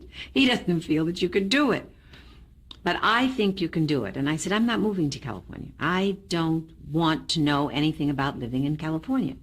I need a place in my life that validates me constantly, and that's New York City." And I suppose they waited maybe 6 months or so before they called back. And Dave Tebbutt said, "I don't want any arguments from you. I want you to do the audition."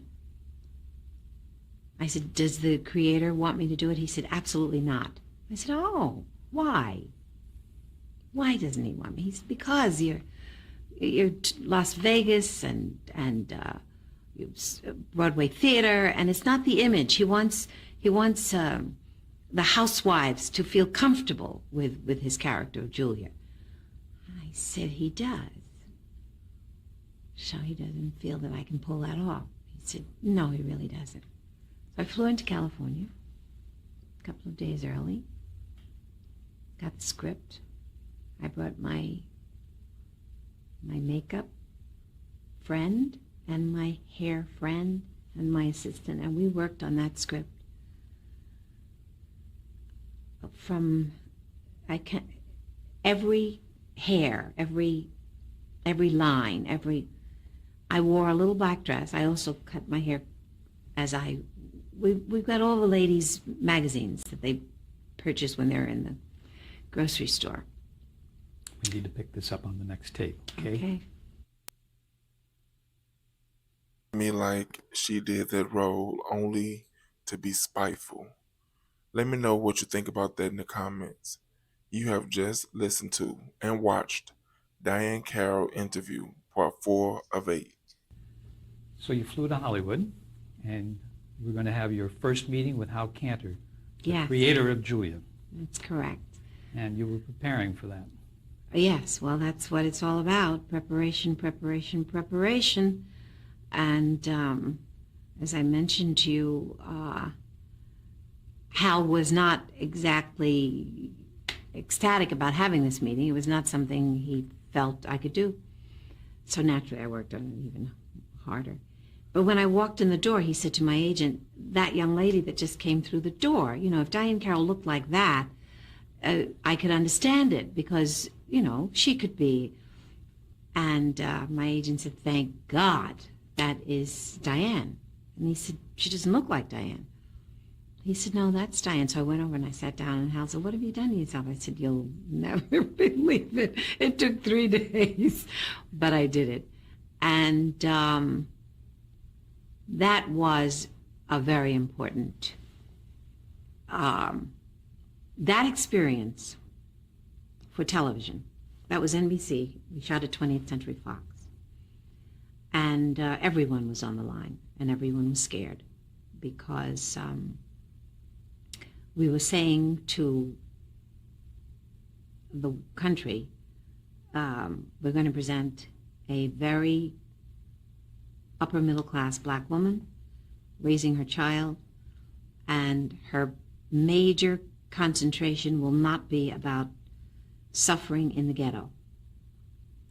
And we don't know if you're going to buy it, but this is what we're going to do. Take a different point of view about blacks in the United States. There were many people who were very, very incensed about that. They felt that we don't have that many opportunities on television or in film to present our plight as the underdog, as the one who was not allowed to enter all of the finer houses of education. The suffering was much too acute for us to be so trivial, they felt, as to present a middle-class woman who was dealing with the business of being a nurse in a huge, very successful aerospace. And no father in the household either. And no black male was the argument. No black male. No father, no image for the children of Hispanic, all ethnics, to relate to a father.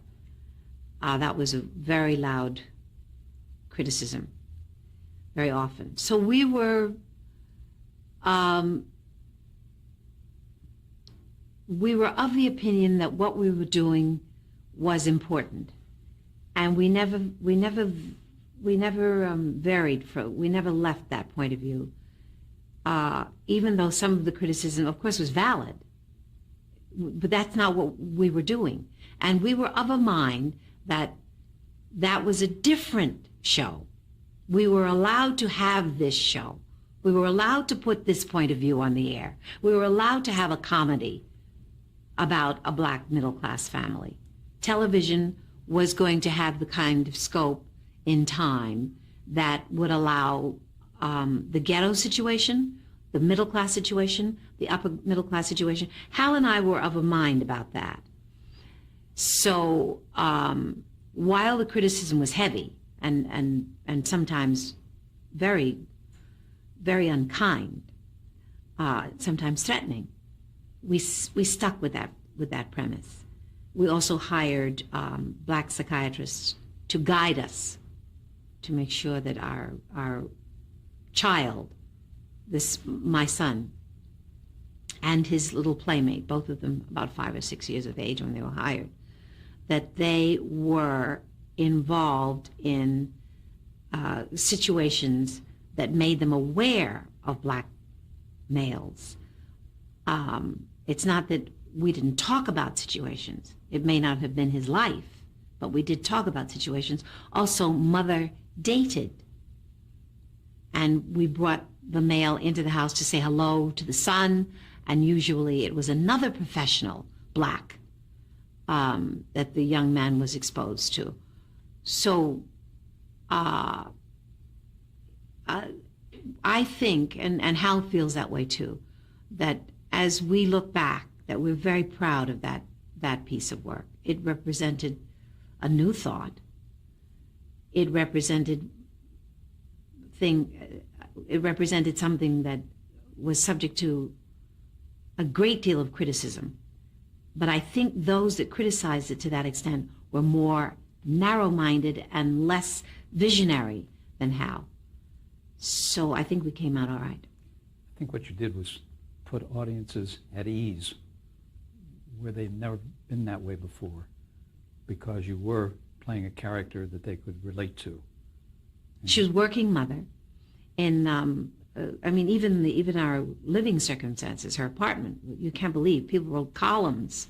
How could she live in that apartment? It's a little one-bedroom apartment, or two-bedroom apartment, whatever it was. It was just the source of so much criticism.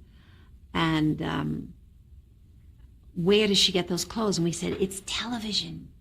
We're not doing a documentary. You have to change that thought. I said, where does Marlo Thomas get those clothes? She's an out-of-work actress. We began to cite. So you must stop believing that the only thing that is valid for blacks on television is a documentary. We're doing a comedy. Let us do a comedy. Slowly, it permeated. Did you hear from any black leaders? Oh, indeed. And what were their thoughts? The range of everything. From what? One was going to hang me and burn the house, burn my home.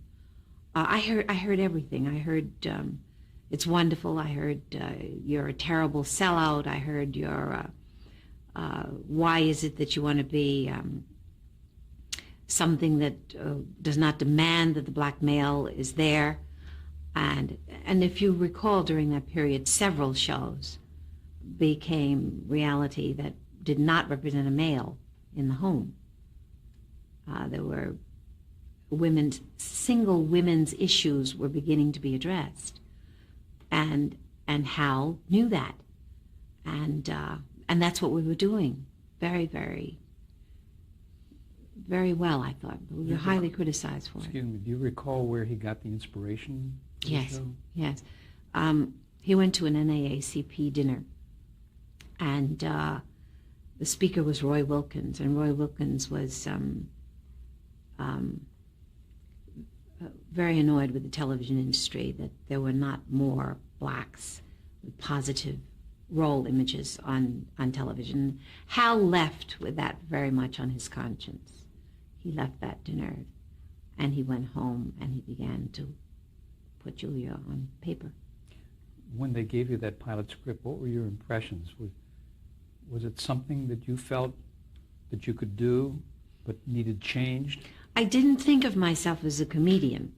I didn't think of myself as someone that could handle, but I knew I could play it light. And I thought perhaps that Hal and I could find a middle ground, which I think eventually we found. And I thought that his writing was so good that even though I didn't have a comedic talent, that if I just stayed as the straight man, that he would make it work. And he did. I was very seldom in the position of trying to compete with, let's say, Carol Burnett, because that's not what I do. And I don't, that's a special gift unto itself. So we stayed away from that. But we kept humor. We kept funny situations. But as the series went on, you got more involved with the scripts, didn't you? Yes, we did. And we had, Tell me about that. I mean, we had to bring in authorities who were sometimes helpful, sometimes not. But also it made we fought all the time, Hal and I, constantly. over what? Oh, the content, the how to play it. This script is not you. I can't say this the way you want me to say it without us getting into hot water over here, and I can't make these references to John Wayne. What do you mean? Well, because it means this to me and because it means that to you. So finally one day, I will never forget how it came to me, and he said, I'm going to do another television show. I'm leaving this in the hands of his associate producer, and I'm going to work with a real professional. I'm leaving here, and I'm going to work with Jimmy Stewart. And about 3 months later, he called me, and he's, may I come home?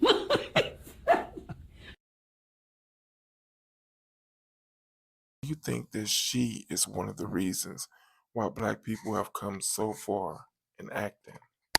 I've had enough. I said, oh, you think maybe you want to work with this old real profession? We've become, through the years, very close friends. Well, you went through brimstone and fire together. Yes, we did. And we stuck it out together. See, that's what we didn't realize during that period of time, was that when it got really very hairy, I was in the hospital. I was hospitalized twice during Julia. For exhaustion? Exhaustion, a few other female problems that happened because of the workload. It was imperative that I make all the points. It was imperative that I be in front of the camera all the time. But you were also getting unsolicited advice from friends and people in the Black community. I think Harry Belafonte had an opinion on the show, didn't he? Yes, he did. I'm not Do you sure want to that talk Harry about that? felt it was really addressing what should be addressed. And I remember that James Baldwin felt that it was. He felt that there was something about it that was necessary. I remember that James Garner was one of the most helpful people, because he said, you must always remember how few people really understand what television is all about. And this is not film. This is television. This is going into the homes of people every week. And that is an art unto itself. And you must remember that once you establish this character with your audience, then your next problem is going to be, how do you make them forget Julia? So this is an ongoing process, and you're just beginning, and remember, I'm here, I'm your friend, and he was, always. Wonderful. What about your preparation here, preparing for the character of Julia Baker? What did you do? I had an instructor.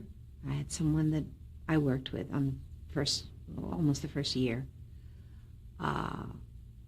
Also, there were a couple of directors who were very good at making me lighter, because I dealt always with material that was heavy. And eventually it became my second skin. I mean, I knew her better than anyone knew her. Can you compare this role to the way other Black women had been portrayed in television prior to this? I mean, you had a freedom about it. Julia, there was nothing to compare. Julia was the first. Julia was the first non-conventional, educated, single mother who was outspoken. She dated. She raised her child. and the neighbor, who was white, they had a real relationship. They talked about things. They talked about men, and they talked about raising children. They had, in the context of a comedy, they had a real relationship. So there was no predecessor. And did you see a growth in the character? I mean, week by week, in terms of the stories that you were doing? There were some weeks, of course, when the scripts were just magnificent. I mean, you can't do that every week in a sitcom. And there were other times, of course, when we were going for something lighter. What did you think about the script? But for the most part, I think that we were very much in tune with what we wanted to say and how we wanted to say it. I think that's really the success. It's on the air again, by the way. It's on TV Land, and it's on Nick at Night, and I'm very happy about that. That a new generation will see the beginning of television, the integration of television, without being a servant, which was primarily what the television viewing audience had been exposed to in terms of blacks on television. And which began with Stephen Fetchit in the movies. That's right. And that was always the more comfortable place for the creator to go when confronted with, we must have a black on camera, always as in the role of a servant. And I just feel that it was a step in television that has helped to lead us where we are today. The numbers, the Nielsen ratings were exquisite, and that meant that America was not uncomfortable with this black woman and her son. So we can move on from here. You were number one your first year. That's right. That's right. And don't think we weren't proud of that. You talked about the exhausting work that you were doing. Describe a schedule for the show. What time did you get to the studio? 5:30, 6:30. And what time were you able to leave to go home? 8 o'clock, 9 o'clock at night. And sometimes there were script meetings when we finished shooting, because after a while, Hal and I really began to understand that our best work was together. And we'd all sit, everyone would sit around, and he'd say, "Is that going to?" I'd say, I think it will. Give me a chance. And I don't know, I think I improved his marriage.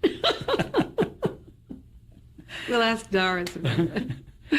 Well, it's a great tribute to your intelligence that you were accepted by such a big-time writer as Hal Kanter and permitted to be in script rewrites and do all the contributions that you made to the scripts. I don't really know how much it had to do with intellect. I know that it had to do with persistence. And I know that it had to do with a certain kind of security that I had from my parents, because my father never let me believe that I was stranded out in the world alone. I was always able to come home.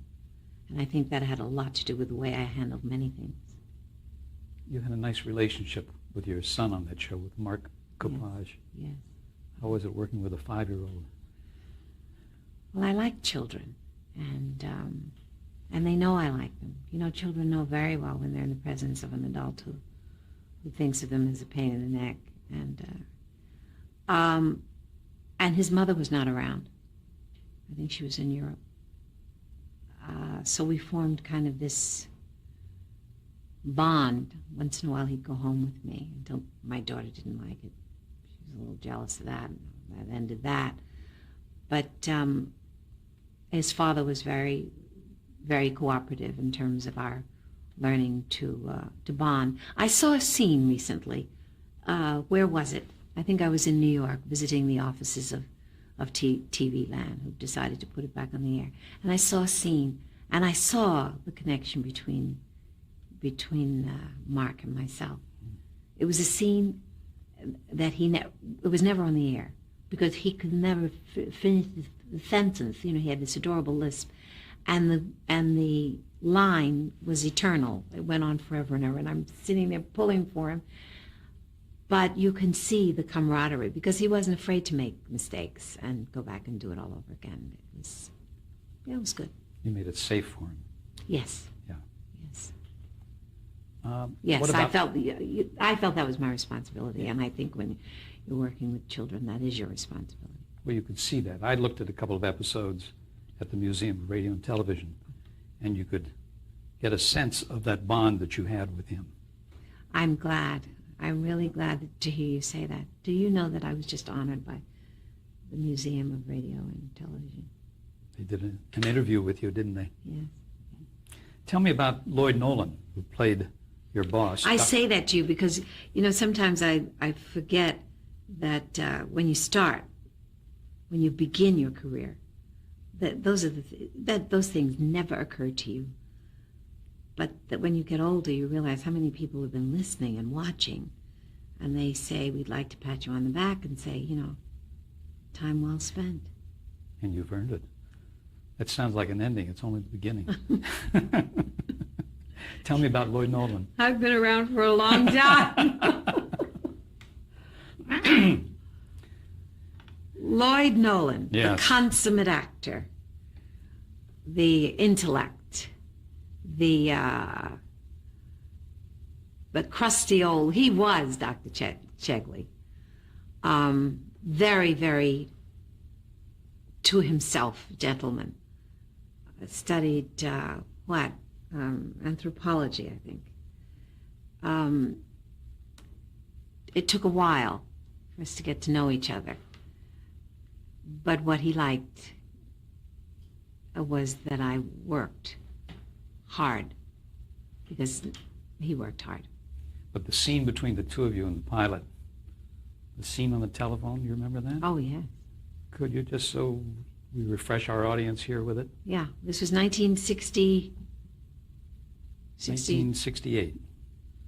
That's right. 1967 we started, I think, working Went on on it. the air September 17, 1968. I came out the end of 67 to go over and work, and then we went on the air. That's right, 1968. And in 1968, Hal Cantor decided that the logo that went on the air would be, hello, Dr. Chegley, this is Julia Baker, and so-and-so told me to call you because I would like to be interviewed for this job. And he said, yes, I know. And you do it 3 o'clock or something like that. I'm paraphrasing, of course. And I said, Dr. Chegley, has anyone mentioned to you, before I get there, I'd like to know, has anyone mentioned to you that I'm colored? And he said, really? I said, yes. He said, have you always been colored, or are you just trying to be fashionable? And that was startling in 1968. Absolutely. And Hal and I went around and around about the word colored. I said, we've got to get Negro in there. He said, no, it's not going to work. And we were attacked for not saying Negro. By whom? Oh, any segment of the white liberals, blacks, just, you know. Who were some of the directors that you worked with, that you remember? Bernie Wiesen.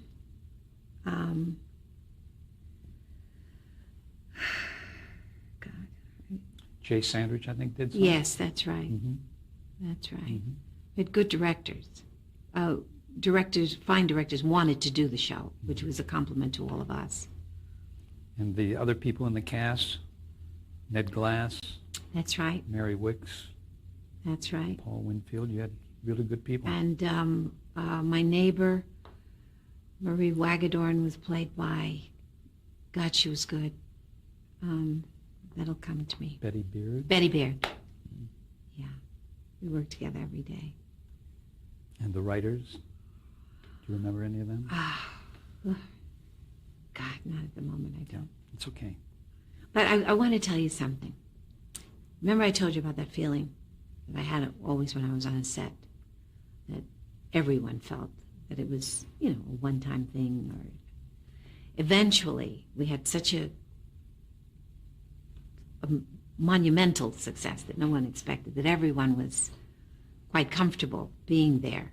And I knew it the day that we were doing a script about the first time that I had been called a racial name. And I was a girl, and I was at a dance, and my assistant, who had a very funny sense of humor, and the script was all about how pretty I thought I looked at this dance, and this yellow organdy dress. It was silk organza, and it was yards and yards of this yellow organza with this beautiful bow and wonderful big sleeves. And I couldn't believe it when so-and-so called me a nigger. And she was supposed to, Betty Baird was supposed to have a response. And my assistant leaned over and she said, "Are you sure it wasn't a dress?" The entire crew was so relaxed by this time that everyone felt free to laugh. So the word, the horrible racial name, had not taken the moment, if you know what I mean. I know exactly what you mean. And it was wonderful to know that we had passed that point. A great point. You were nominated for an Emmy in 1969. That must have made you feel good. My assistant, by the way, I want to just say this. Her name is Louise Adamo, and she was with me for 31 years. Very, very proud of her for helping me to do the work.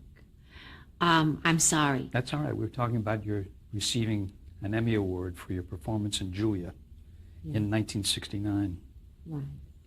And did you, when you went up to the podium that time, did you feel compelled to make any kind of a statement for the black community? Well, wait a minute now. I'm confused here because I was nominated. Mm-hmm.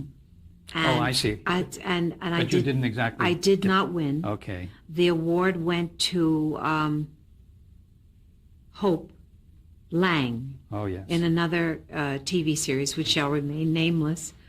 And excuse me, I fed you the wrong. That's okay. cue. I was devastated. That's why I stopped you, because getting a little cocky there. The show had been so successful that I think we all just felt, because the cameras were, I was in Vegas working, and the cameras were there to record this history-making moment when I was going to win. And I lost. And I naturally have to do I complimented, and I was happy for her, but I really wasn't. I wanted it. You should have had it. Let's stop here for a moment and change tapes. Okay.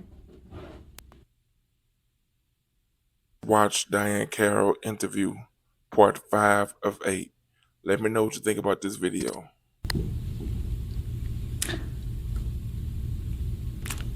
So, Diahann, let's talk about Julia and how you think the success of that show changed or impacted television today.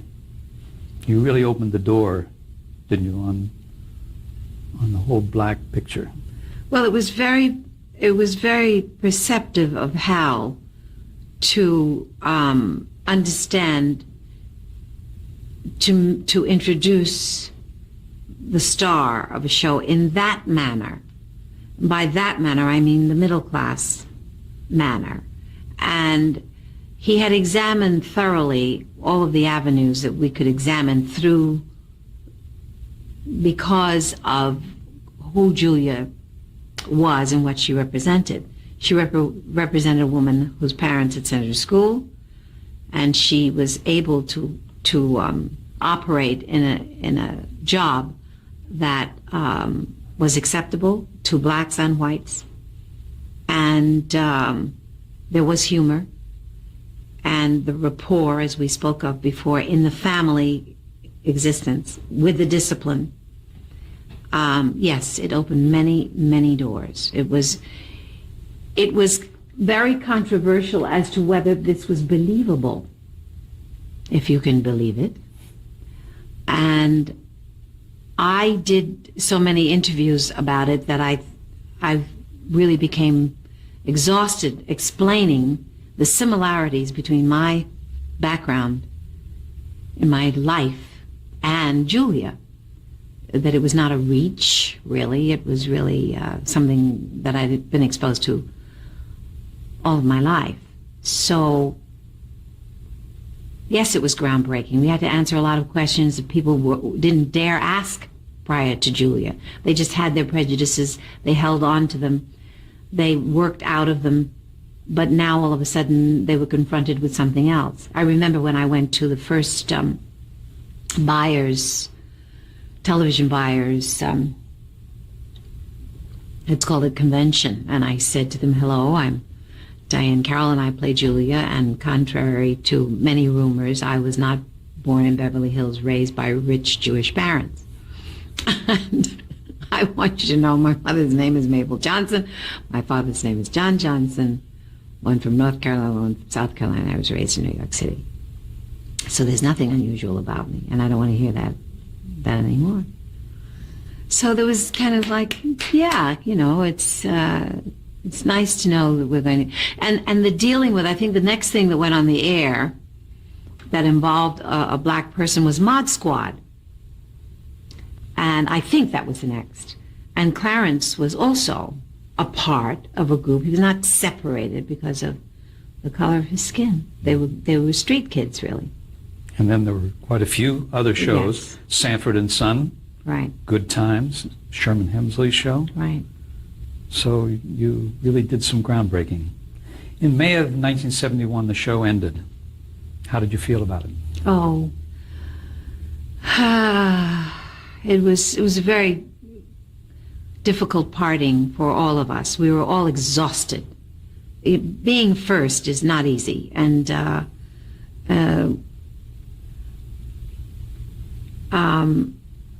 I think we had really no place else to go. We'd done everything we knew how to do. We didn't want to see it go off the air, but we knew that television was changing. We had helped to change it, but it was changing. It was about different issues, and I was no longer a novelty.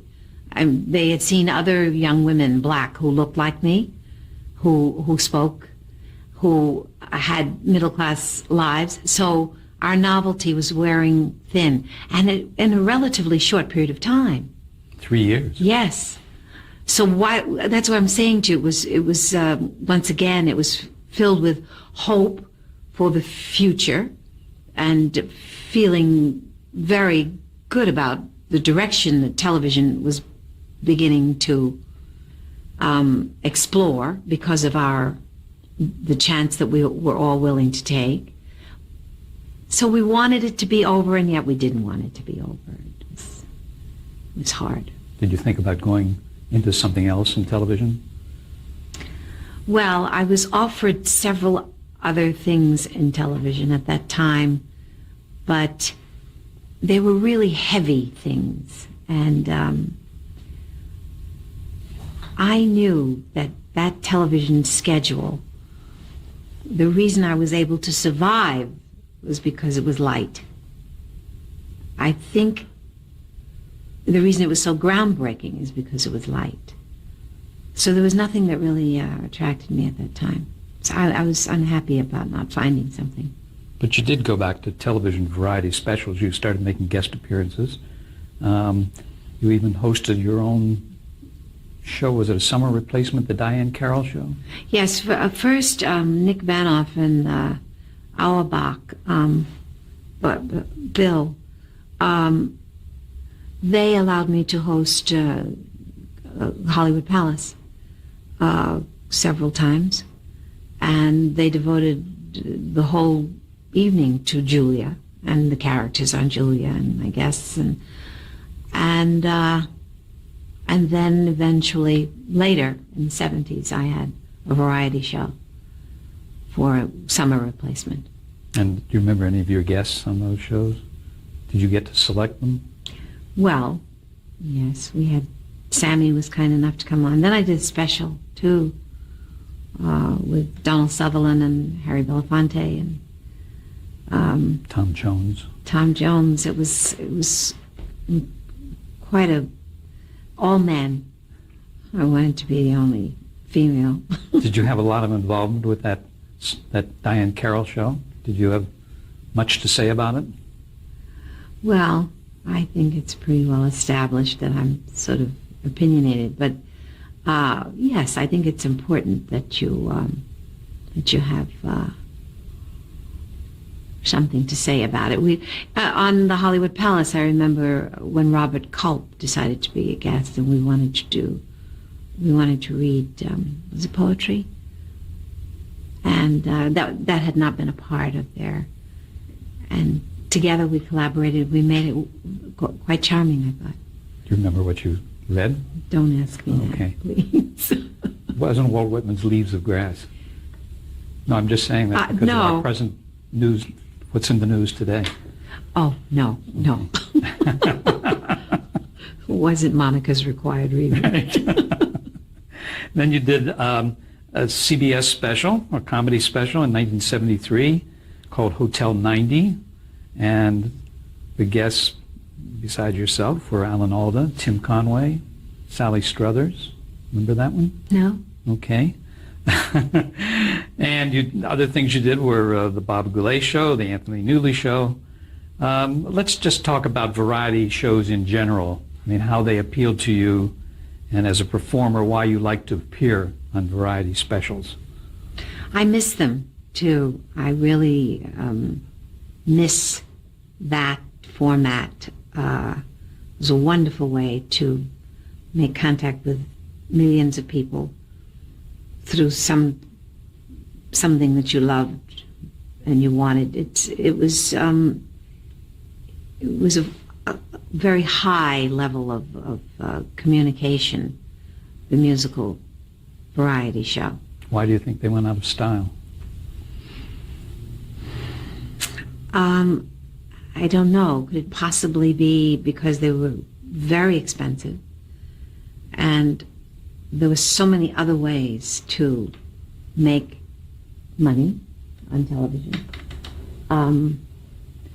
without having to have that kind of upfront outlay. I don't remember when it happened, but I do know that we live in the world now of talk shows, and as we all know, that upfront outlay is really nothing, and the revenue from that is unbelievable. I think you put your finger right on it. What do you think the ingredients of a variety show, what are necessary to make it a successful show?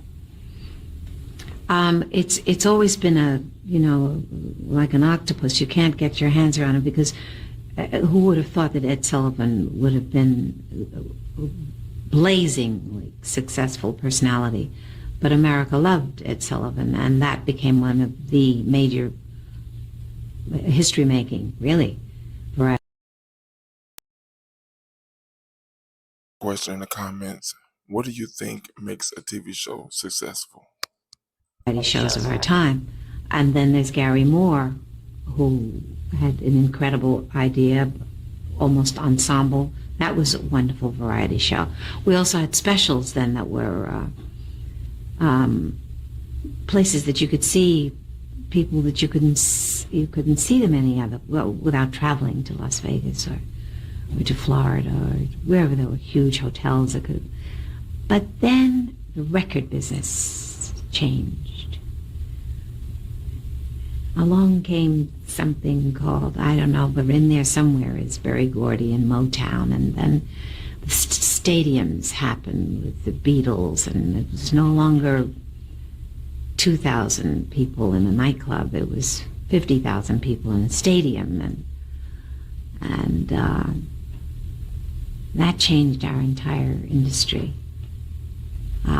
No one could hire the favorite artist of the day. Their price was prohibitive. Sure. So, and they owned their own show if they wanted to be bothered with television at all, because what they did on the tours in terms of revenue it's extraordinary. You did go back to Hollywood and make a picture called Claudine, which got you an Academy Award nomination. Let's just touch on that for a brief moment. Claudine is a very emotional experience for me, because they were in the middle of shooting Claudine when I was called. It was a package that was put together by a friend. We went to elementary school together, a fine actress, who is no longer with us. Her name is Diana Sands. And Diana became ill. And once again, it was the... where I earned my living primarily was through the nightclub performances. And most people at that time perceived of us as prima donnas, as I suppose maybe that's where the silly word diva started, because of the gowns. So it was very difficult for them to differentiate between the fact that you want to be an actor. That's why I say, it's a very presumptuous thing for me to feel that I could do more than one thing, but I enjoyed doing more than one thing. So when Diana became ill, because of our long friendship, and also because during the time that I was on Julia, I introduced Hal to Diana, and I said to him, make her a television artist. We know she's a stage artist. Let's teach her to become a television artist, because you and I see what television is, what it is, and she needs to learn. And so we brought her to California she was my cousin on I don't know how many episodes, but so when she became ill, she told the producers that I could do this role, and they said, how could she do this role? No one would believe her in this role. It's ridiculous to think that she could do. I remember the headline in the paper, would you believe Jackie Onassis as a welfare mother? So I really had very interesting experiences with whatever this thing is that I decided to hone, called Diahann Carroll, because the very coupling of the name Jackie Onassis and Diahann Carroll is very interesting if you think about it. And their question was, how do we make anyone believe that she has 5 children? And to be nominated for an Academy Award to do that it was the best. It was the best, because Diana was the one who believed that I could do that. Yeah. Very touching moment for you in your life, isn't it? Very. In 1976, you announced your plans to retire. I think this was, I think you had a new we husband. all make that mistake. Yeah. What led you up to that? What you mean? What stupidity that time? 1976. I was what? I was about to get married, I think. Wasn't I? Yeah, I got married. No, I was married. And I had decided that it was time for me to turn my attention to being married. Mm-hmm. So I moved away from Los Angeles. And Suzanne was she? She was in prep school. In prep school, right? And she was near the area where I was moving. And foolishly, I really thought that I could walk away from it. And you moved to Oakland, California. I moved to Oakland, California. Garden spot of America. Yes, yes, I did, to become a housewife. It was a poor decision. Poor judgment. Probably out of some kind of desperation, because I'd been around for a while. But when I realized that I wanted to come back, that was really the surprise, because in 1970, whatever it was, 77. 79 is when you came back. Yes. So I left 1970. So I was gone 2 years, really. Yeah. And that's when you hear, but what does she look like? I mean, did she deteriorate? Is she a mess? Is she... And I said, what do they think I did to myself in a 2-year period? But I want you to describe, how do you think things would have been if she would have stayed retired? I had to come back and start all over again.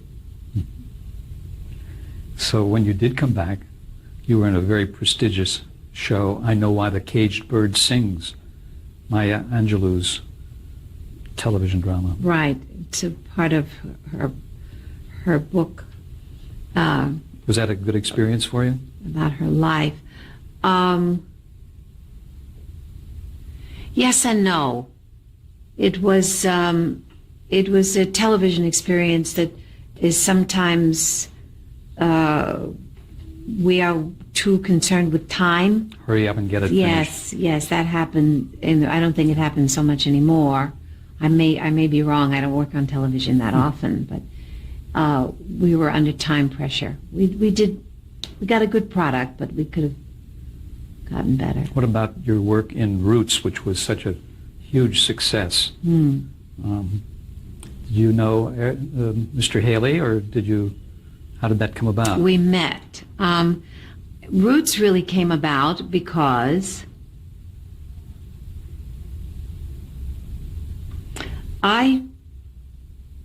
this was a strange time in the history of television, this period of time. This was 1978 or 9, I think. It was a I'm not rough sure of that. time. Yeah. And I had many projects that I was trying to launch. I thought I was going to create a this or produce a that, and I was trying to form my alliances with the powers that be and getting all of the doors closed in my face. Today it's different. I mean, we have young people like, for example, Tim Reed, who is doing monumental work. He's moved completely away, and he's forming his company, and we have Babyface and his wife who are producing television, film, records. Then, as I began these conversations, I was a bit premature, and I was perceived as being presumptuous. So when Roots was offered to me, what I'm saying to you is I was not really that enamored with a project that was totally black, even though I understood the history was important. I knew that every black actor in the world would be in it, and I didn't really feel that my being a part of it or not being a part of it would be that important. I was really trying to produce. I turned away from that project maybe 3 times. And finally, as I began to understand that it really was going to be a very important piece of work, if you recall, it was very near the end of Roots that I did one of the episodes. I think it was one of the last That's right. segments. Yeah. Yes. Do you remember who your co-stars were? Diahann Carroll, and that's all I remember. Mm-hmm.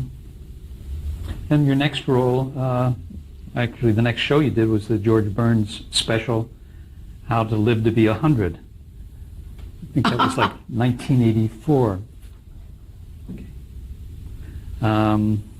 Was this the first time you worked with George Burns? Was this his birthday party? Yes.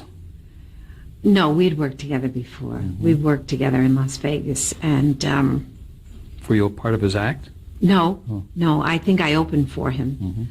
But and we had done some other television show together because he's just he was an extraordinary human being.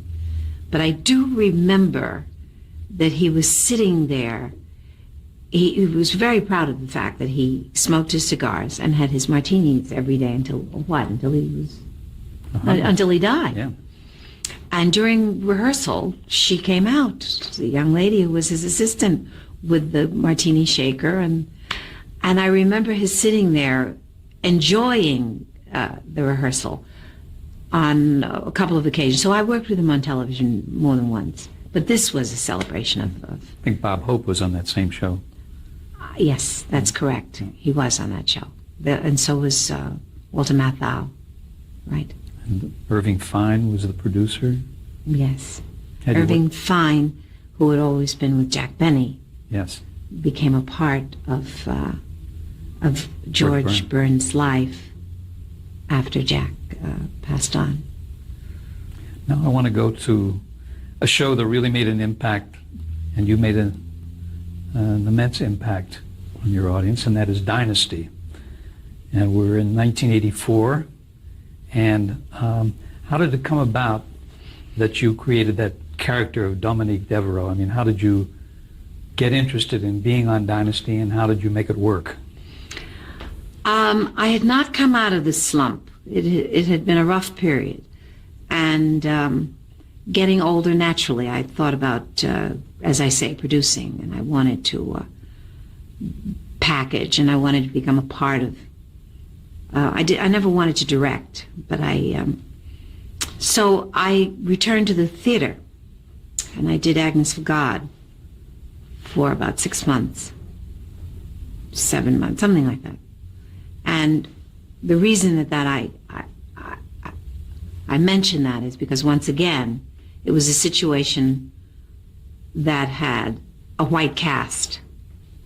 And when I was called, I went to see the play a couple of occasions when I was called to do what we intended to do was not change it at all, and we didn't. Not one word of it was changed.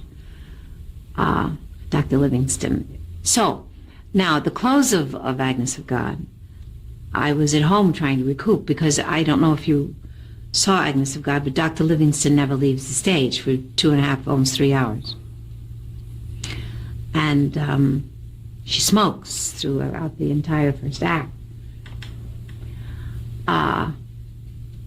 So I was at home trying to recoup from that, and I discovered something was happening to television again, called nighttime soaps.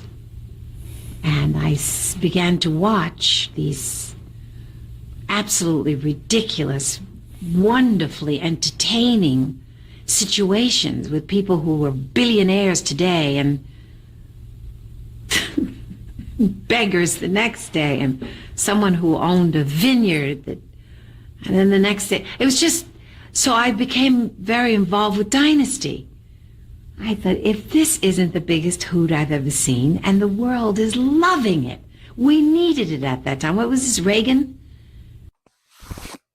Tell me your thoughts about her role on the TV show Dynasty. Was this the Reagan era? So this was the fallout that Reagan had tried to prepare us for. Everyone was elegant. Everyone was rich. Everyone was traveling all over the world. And I said, that's what I want to do. That's what I need to do. Now, you always make things happen. How did you make this happen? By being presumptuous and Well, you went to a cast party. and a little aggressive. First, I called Aaron Spelling, and I spoke to someone who was involved with Aaron and Dynasty, and I said that I felt that they'd done everything they could possibly do except integrate the show. I mean, they'd left no stone unturned. Everything had been dealt with. Homosexuality. I mean, anything they had dealt with. She said that she would get back to me. And in the meantime, I was called by Streisand because of, I think it was called the Globes. What was it? The Globes, right? And so I flew into LA to do the Globes. Once again, preparation, preparation, preparation. We worked forever on how she would look. I was creating a Dynasty character in my head. And when I walked on stage, Aaron said that he looked around and he said to everybody, she looks like Dynasty. So later that evening, I learned where Aaron was, and I learned that he was having a private party. And I said, but Mr. Spelling is expecting me. Was that like a Chasen's or somewhere? It was in one of these lovely little places here in California, like a Chasen's. And they went in and they said, Mr. Spelling, Miss Carroll is here. And he said, please tell her to come in. So we all went in. I said, Aaron, I'm only in town overnight. You know, I really have to leave to go back to New York. I don't have much time. And I'm dying to come to this place. And he said, come in, come in. I was there for a very short period of time. And as I was leaving, he said, how long are you going to be in town? And I said, well, it depends on you. A lot depends on you. And he said, I think I want to discuss this with some people, and I'd like you to come over and meet everyone. And he took me over. I met Richard and Esther Shapiro, and Linda, and Joan, and John. And John, who has always been really, well, he said, you know, if you come on our show, if this happens, you'll be the only one on the show that's been nominated for an Academy Award. I knew that he knew that Aaron heard that. And so I went home, and the phone rang one day. He said, you're on Dynasty. It was decided this afternoon. Did they send you a script? No. Now, who are you going to be on Dynasty? What are you going to be? Had you told them about your idea, though, of being, I mean, it was your idea, wasn't it? Of well, being I a thought, black bitch? Oh, yes. Yes, they had heard that terminology. They knew that. Elaine Rich, who was the producer, liked the idea of my being a bitch. And I said, I think the most important thing for us to remember is write for a white male, and you'll have it. You'll have the character. Don't try to write for what you think I am. Write for a white man who wants to be wealthy and powerful. And that's the way we found Dominique Devereaux. Terrific. I mean, what a good idea. Yeah. How did your public respond to it? I think they thought she was fabulous. I loved her too. And you She were was dressed to great. the nines by Nolan Miller? Yes. Beautiful wardrobe by Nolan Miller. Yeah. I was this demanding, wealthy, spoiled, but very, very successful. Great fun. Let's just stop for a moment until we change tapes. Okay. Diahann Carroll interview, part 6 of 8. Please let me know what you think about this video in the comments. Are we okay? Yeah. We're talking about Dynasty. And of course, one of the guiding forces behind it was Aaron Spelling. Tell us a little about your impression of him. Well, Aaron is the master of television. Aaron has done everything. He's done drama, film, soaps. He's done everything on television. He understands the way Paul McCartney understands how to keep the music fresh for each generation. Aaron Spelling understands where television is going and how to encapsulate what is needed at that time. That's a special kind of gift that has to do primarily with his connectedness to not film but television. He's a genius. And he started as an actor, so he understands actors' problems. He does. He started, I think, as an extra, sitting on the curb in what was the movie? King and I think. But anyway, he certainly has. And he was in Gunga Din too. Was he really? Yeah. Esther Shapiro was the show's producer. That's right. Yeah. It was she and her husband. Yeah. They created scripts, and there were several producers, though. Did the rest of the cast accept you quickly and readily when you came in as a guest character? Without a doubt. It was, first of all, we were a group of people who had long careers, and we understood the value of what was happening in our lives at this time. What a strange phenomenon these nighttime soaps were, still are, and we were enjoying being a part of it. There was nothing heavy about it. It was really always a put on. So the show having that kind of international success, I mean, the world responded to Dynasty. It was impossible for me to go to London or Paris or Rome without this recognition about this television show. Yes, it was a wonderful experience. It was a great experience for you. Yes. Then that ended in 1987. Was it that your part was over? I mean, was it written out, or? I would say we got a little soppy with it, yes, and we were all kind of getting a little weary. We didn't quite know what to do with her. That happens. Mm-hmm. Then you went on to more television specials, which I won't even take the time to enumerate, but there was one very important one in 1990 that you did. It was Sammy Davis Jr.'s 60th anniversary. You remember that? Yes. And it was his 60th year in show business. Tell me what you remember about that special. You remember what you did? I remember getting a phone call from George Slaughter, and he said to me, "You have to take the time to be a part of this." And I could hear in his voice what he was insinuating, and that is that Sammy was very ill. And I think everyone in the world was on the show. There was no one who was asked who was not there, and they came from all over the world. Do you remember some of the names? Oh, Frank Sinatra, Goldie Hawn, Gregory Hines. The moment with Gregory Hines is something that no one will ever forget. I was there because Sammy was not supposed to dance. Sammy was not supposed to do anything.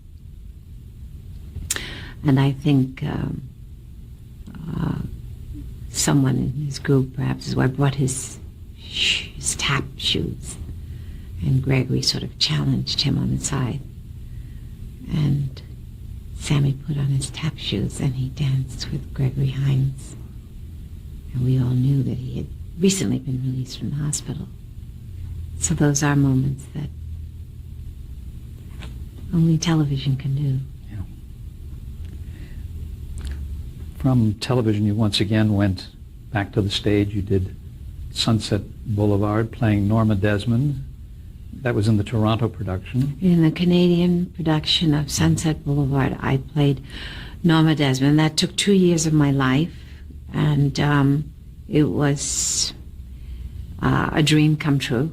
But again, going to a role that you really hadn't lived yourself. I mean, that character is so far afield, isn't it, from what you had done before? Not really. Okay. I knew Norma very well. The only difference between Norma Desmond and myself, I think, is that I handle adversity and difficulty differently. She chose to live in the past. She never advanced from her very successful years as a silent screen actress, and when talkies rendered her completely unemployable, she just didn't accept that, and she was waiting for the phone to ring constantly. And it's interesting too, because when this was made into a film by Billy Wilder, she was 50, and the idea, the thought of a woman that age having a film career was just out of the question. There was nothing for her to do, really, except, play a grandma or something like that. But that's not how Norma Desmond saw herself, and so she lost her mind, really. Well, we've talked about a lot of things here today. Let's do a little summing up about your life and your career, and you're on to new things, always something new for you happening. This time it's a line of clothing. Tell us about that. Yes, we've decided to go into something that I call a direct line, because I've always been involved with clothes. To a great extent, I think that my involvement with grooming, wardrobe, It played a large part in my early success and defining who I am. That's almost a throwback in time to film actresses during the 40s maybe early 50s. So this was a very clean line to go into the clothing business, and it is now the price point that we wanted. It's affordable to the working woman, and I think that we're being received very well in the stores, and I'm very grateful, because it's not as though I'm doing something that I haven't done all my life, being involved with how does a woman look best, how do we pull ourselves together. It's a very natural flow for me. There's no question you're an expert on that. Well, what do you think represents television at its best? Is there anything that you see on the air now that impresses you, that you think about? I am a devotee of Cheers. I thought that was television that was really fine television. It was ensemble playing. It was wonderful writing. The casting was absolutely brilliant. And I looked forward to spending time with them in my home. I wanted them to tell me their story every week, which is, at this moment, I think, what we want from television. We want to be familiar and not bored. And yet they were taking us into new areas. I mean, the fact that it was set in a bar, I think when it started, that was rather controversial. I mean, what are we doing? Are we saying that people sit around and drink? Because that's not the message we must give. But they were able to make us comfortable with the fact that the life that goes on within those people that operate under those circumstances, it's funny and very easy for us to relate to, no matter what we do with our lives. I thought that was really fine television.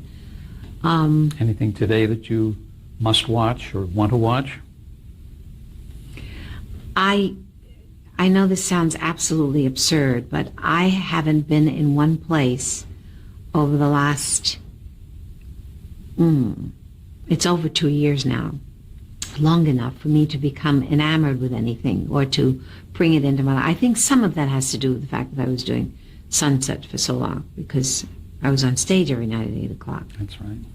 But it is heartening to you, I'm sure, to see the number of sitcoms with black casts. When they're good, it's heartening. Yes.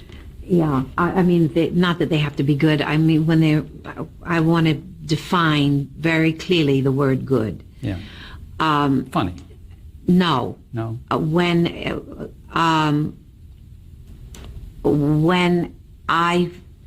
The responsibility of that box sitting in our homes is not something that any of us can walk away from, because the young person that is sitting there, we are helping to put their thought process together about many areas of their lives. And if we don't accept that responsibility, it's not good. It's not good. It gives them more to decipher on their own when we are too confusing.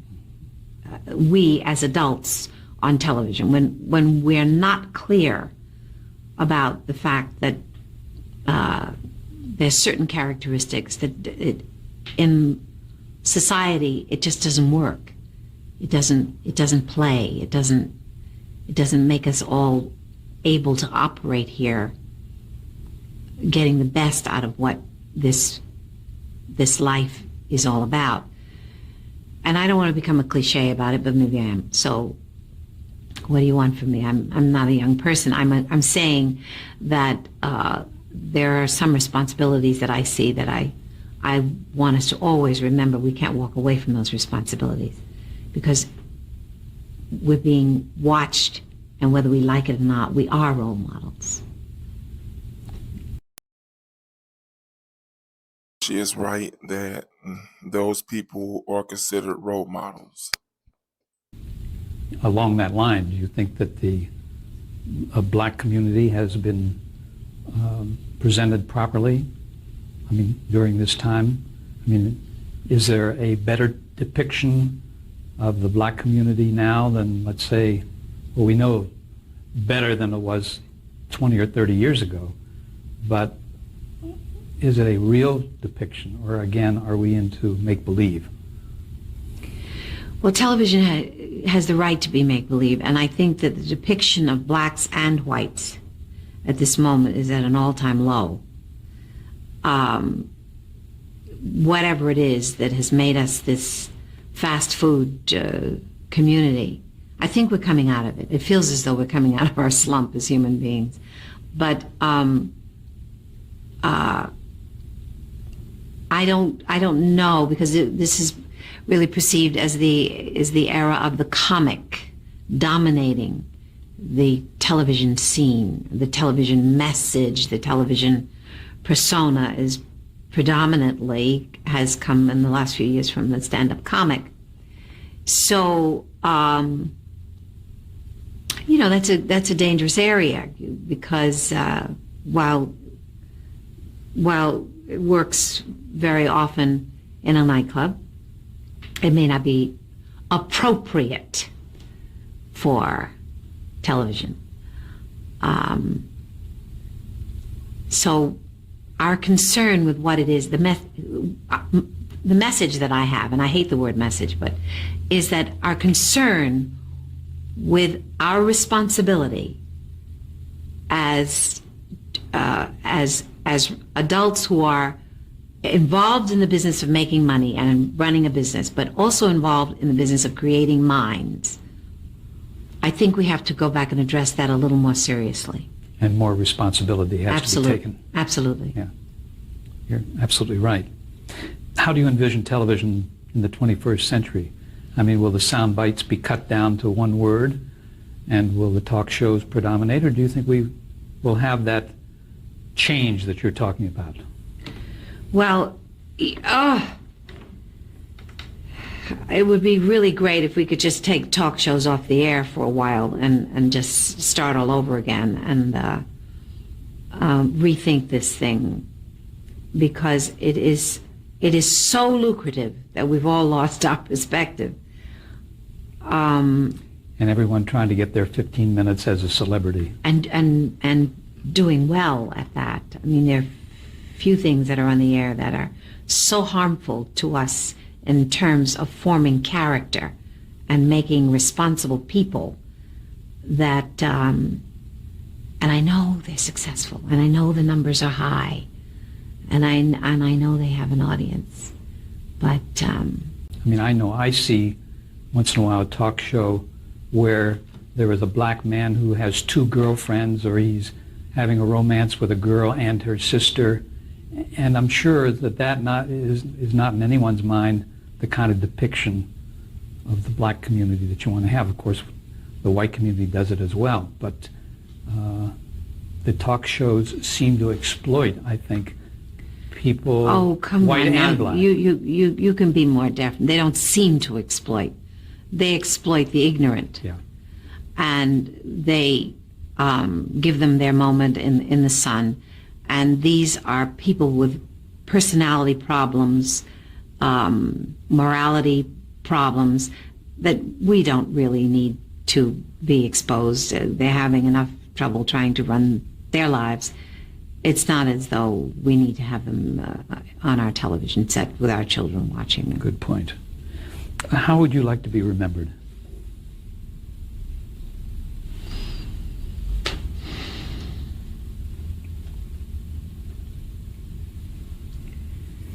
I took what I had and I did the best that I knew how to do with what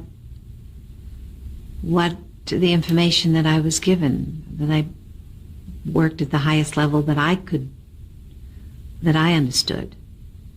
And that, I mean that in all areas. I mean, for once I'm going to say, even in my personal life, I feel that's the way I did the best I knew how. I suppose that's how most of us want to be remembered. Perfect. Now what I want to do is just get some thoughts on some people that you've worked with in the past. It can be one word, it can be a phrase, whatever you want. Chuck Wood. He was a nurturer.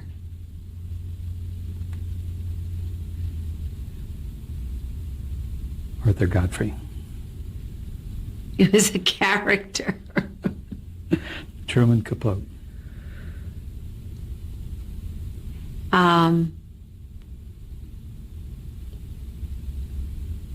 A genius, a tortured genius. Harold Arlen.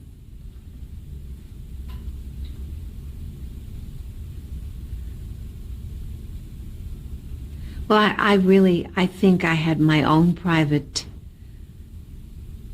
love affair with Harold Arlen. It was summer and winter. I think just walking down the street with him, I felt as though I was extremely fortunate. He was so kind. Never mind the gift, he was so kind and so caring. Dorothy Dandridge.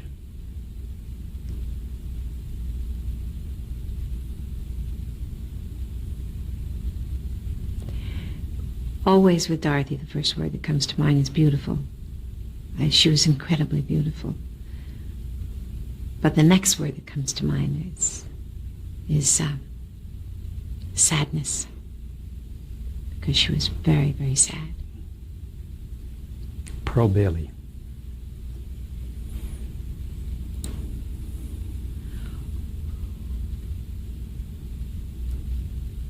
Very gifted, very manipulative, survivor. Sidney Poitier.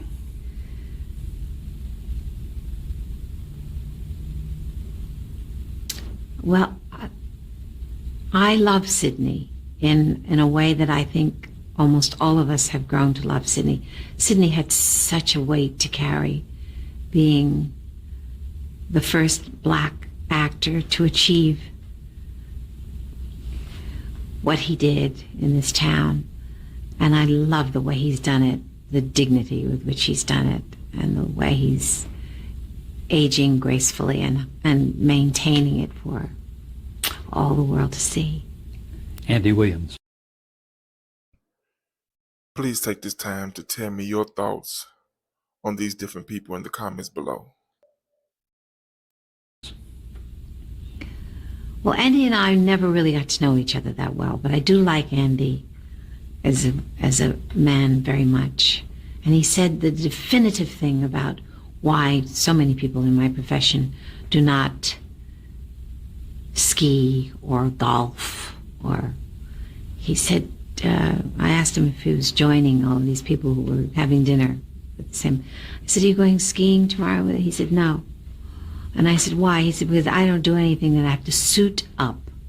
And I said, Andy, that's exactly why I'm not going. He said, Diane, if anybody says to me, buy this because you have to wear it to relax, I'm not going to buy it. I said, you're absolutely right. That's probably why I will never play golf and I will never ski. Bill Cosby. I think of Bill as someone who always encourages whatever the new thought, and particularly young blacks. He's there. He's there with his heart, and he's there with his checkbook, and any information he can possibly pass along to bring those along who are coming. Jack Parr. Jack I never knew well. We never really knew each other, but I think he's a brilliant talent and absolutely set a style for television that we are still embracing. Judy Garland.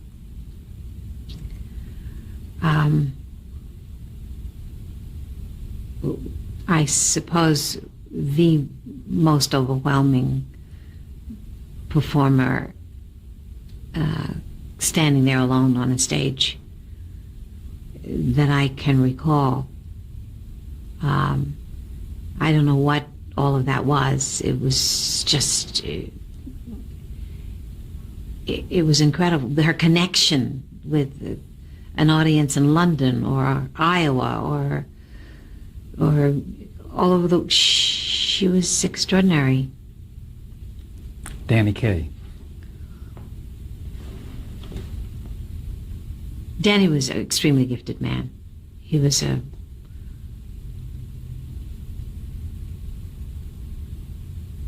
funny man, and this was a hard career, because was he going to be a leading man? Was he going to be what was he going to be? But he worked very hard, and it was always joyous to work with him. I like Danny. Dean Martin. Well, I always wanted to go home with Dean Martin. He'd never take me home with him. Because he was not only so charming and so easy and so attractive. I mean, nothing ever fazed him, and it was always, come in, you know. And so my memories of him are wonderful. And Frank Sinatra? The same. Frank was a little more authoritative about what was good for me and what wasn't good for me. And I will always be grateful for that. And Sammy Davis Jr. Well, he left too soon. Sammy,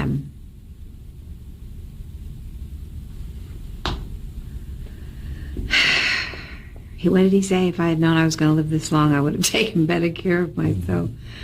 But he was so multifaceted that it wasn't fair for us to expect him to be anything except absurd, because he could do everything.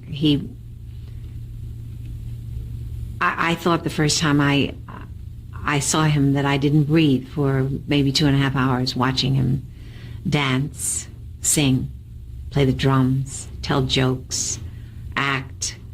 It didn't matter what happened to the moment, he could always control it and always make you have a good time. Always.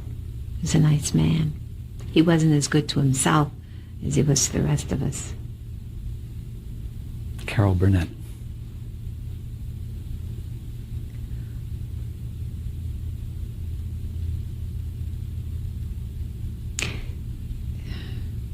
I'm not going to address her talent, because it's that goes without saying. But she's one of the few people that will let you know that she cares, women, that will let you know that she cares about you. And I feel badly, because I think that I should have pursued more of a friendship with her. She's a very special lady who's been through a big life. Hal Cantor. Well, Hal changed my life, so I will always remember that. I think we'll be buddies until the day we die. Whenever we, that kind of friendship. I haven't seen him, let's say, for 3 or 4 years sometimes, and then it's there. It's immediate. Mort Werner, who was head of NBC programming. Oh yes, I think Mort and I live close together. He's a wonderful man, and he is a knowledgeable man, and he doesn't want to intimidate you with that knowledge. Bob Hope. I've worked with him several times, and I like him best when he's with Bob and Dolores. That's when he's the best. She's so good for him, and I just like being in their presence. Tony Sharmley. Oh, my God. He directed one of your TV specials. Yes, you're going back a long way. Tony's a very gifted man. I think one of the best choreographers we ever had. Flip Wilson.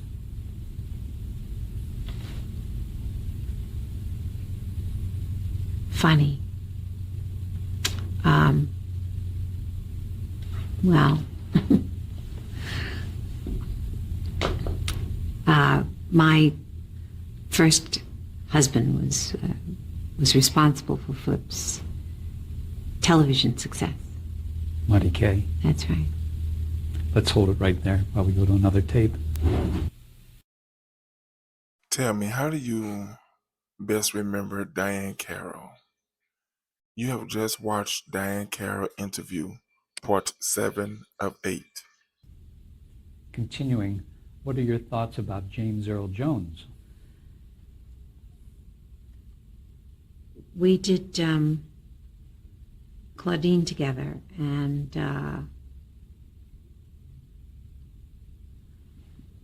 the thing that we talked about at the end of the first day's work is what made him very special in my life. Our first day's work on Claudine, we were in bed together all day. And James was nude, and I was wearing a bathing suit. And at the end of the day, some hard scenes, really a difficult place to begin in the script, in addition to the things that I've mentioned earlier that we had to deal with emotionally about the loss of Diana Sands. And at the end of the day, he said to me, "This was a good day's work. I never thought of you once as Diahann Carroll." And I said, "That's the highest compliment you could ever pay me. Thank you very much." And I love him for that.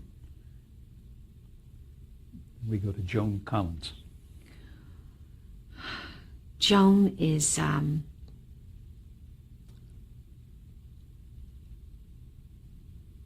loving pal who has the guts of, I don't know, 20 other people. And if she's for you, you could never have a better friend.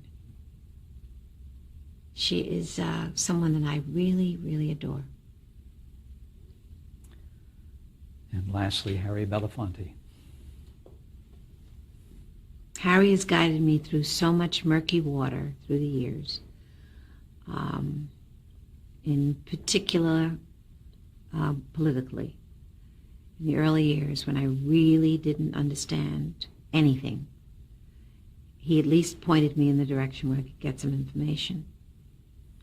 And he was kind enough to help shape some thought patterns which I had not taken the time to examine, that needed time.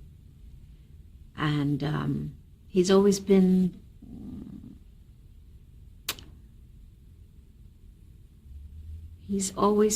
when I needed him, I pick up the phone and he will find the time and find the answers. And he'll be there somehow, never let me down. Financially, I was really out. I was really in a bad situation once, and I called him and I asked him what to do. He researched it for me, explained to me. That's very important, very important. I care for him very much. And he has a lovely lady. I've been through their ups and downs, and haven't we all? But I just love the fact that they stuck in there. Diahann, I want to thank you. You've been wonderful. It's my pleasure. I thank you for asking me to be a part of this. This is a very important program that has been started, and I'm very proud to have been asked to. Just let me know in the comments your opinion on those different people. Help to chronicle a little bit.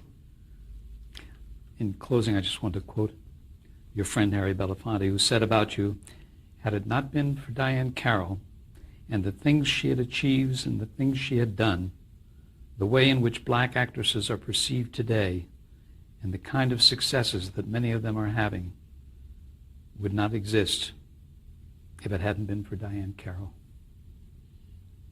Isn't that a lovely thing? I heard him say that, and I was almost speechless because I didn't know that Harry felt that way and that he made it public. I am very honored. Thank you very much. My pleasure.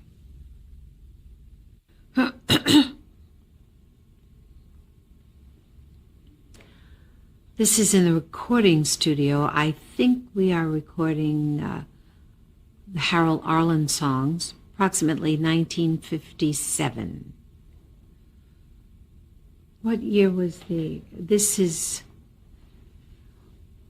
Mr. Richard Rogers, and this is at the award ceremony. I won the Antoinette Perry Award that year, Tony. I would say 1962. That's the wonderful actor Lloyd Nolan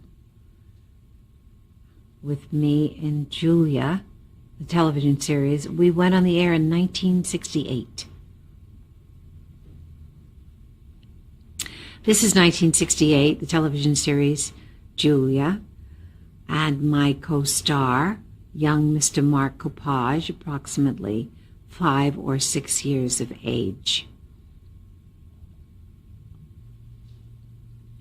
This is 1967, a television special shot in Paris with Maurice Chevalier, directed by Jean-Christophe Averty. It was a very advanced use of technology, camera. It was a wonderful experience. I'd never done anything like this before. And Mr. Chevalier, of course, was very charming. This is the production of No Strings by Richard Rogers, 1962, closed by Donald Brooks. That handsome man is Richard Kiley, who later did Man of La Mancha. And you see the orchestra on stage in the rear. They were used almost like a Greek chorus throughout the production of No Strings. This is, of course, Sunset Boulevard, Norma Desmond. I think these are the photographs that were taken in New York just prior to going to Canada for the Canadian production of Sunset Boulevard for Garth Drabinsky and his Livent Corporation. I did this role for approximately close to a year and a half. Miss Norma Desmond, something I always wanted to do. Very demanding, but also very satisfying.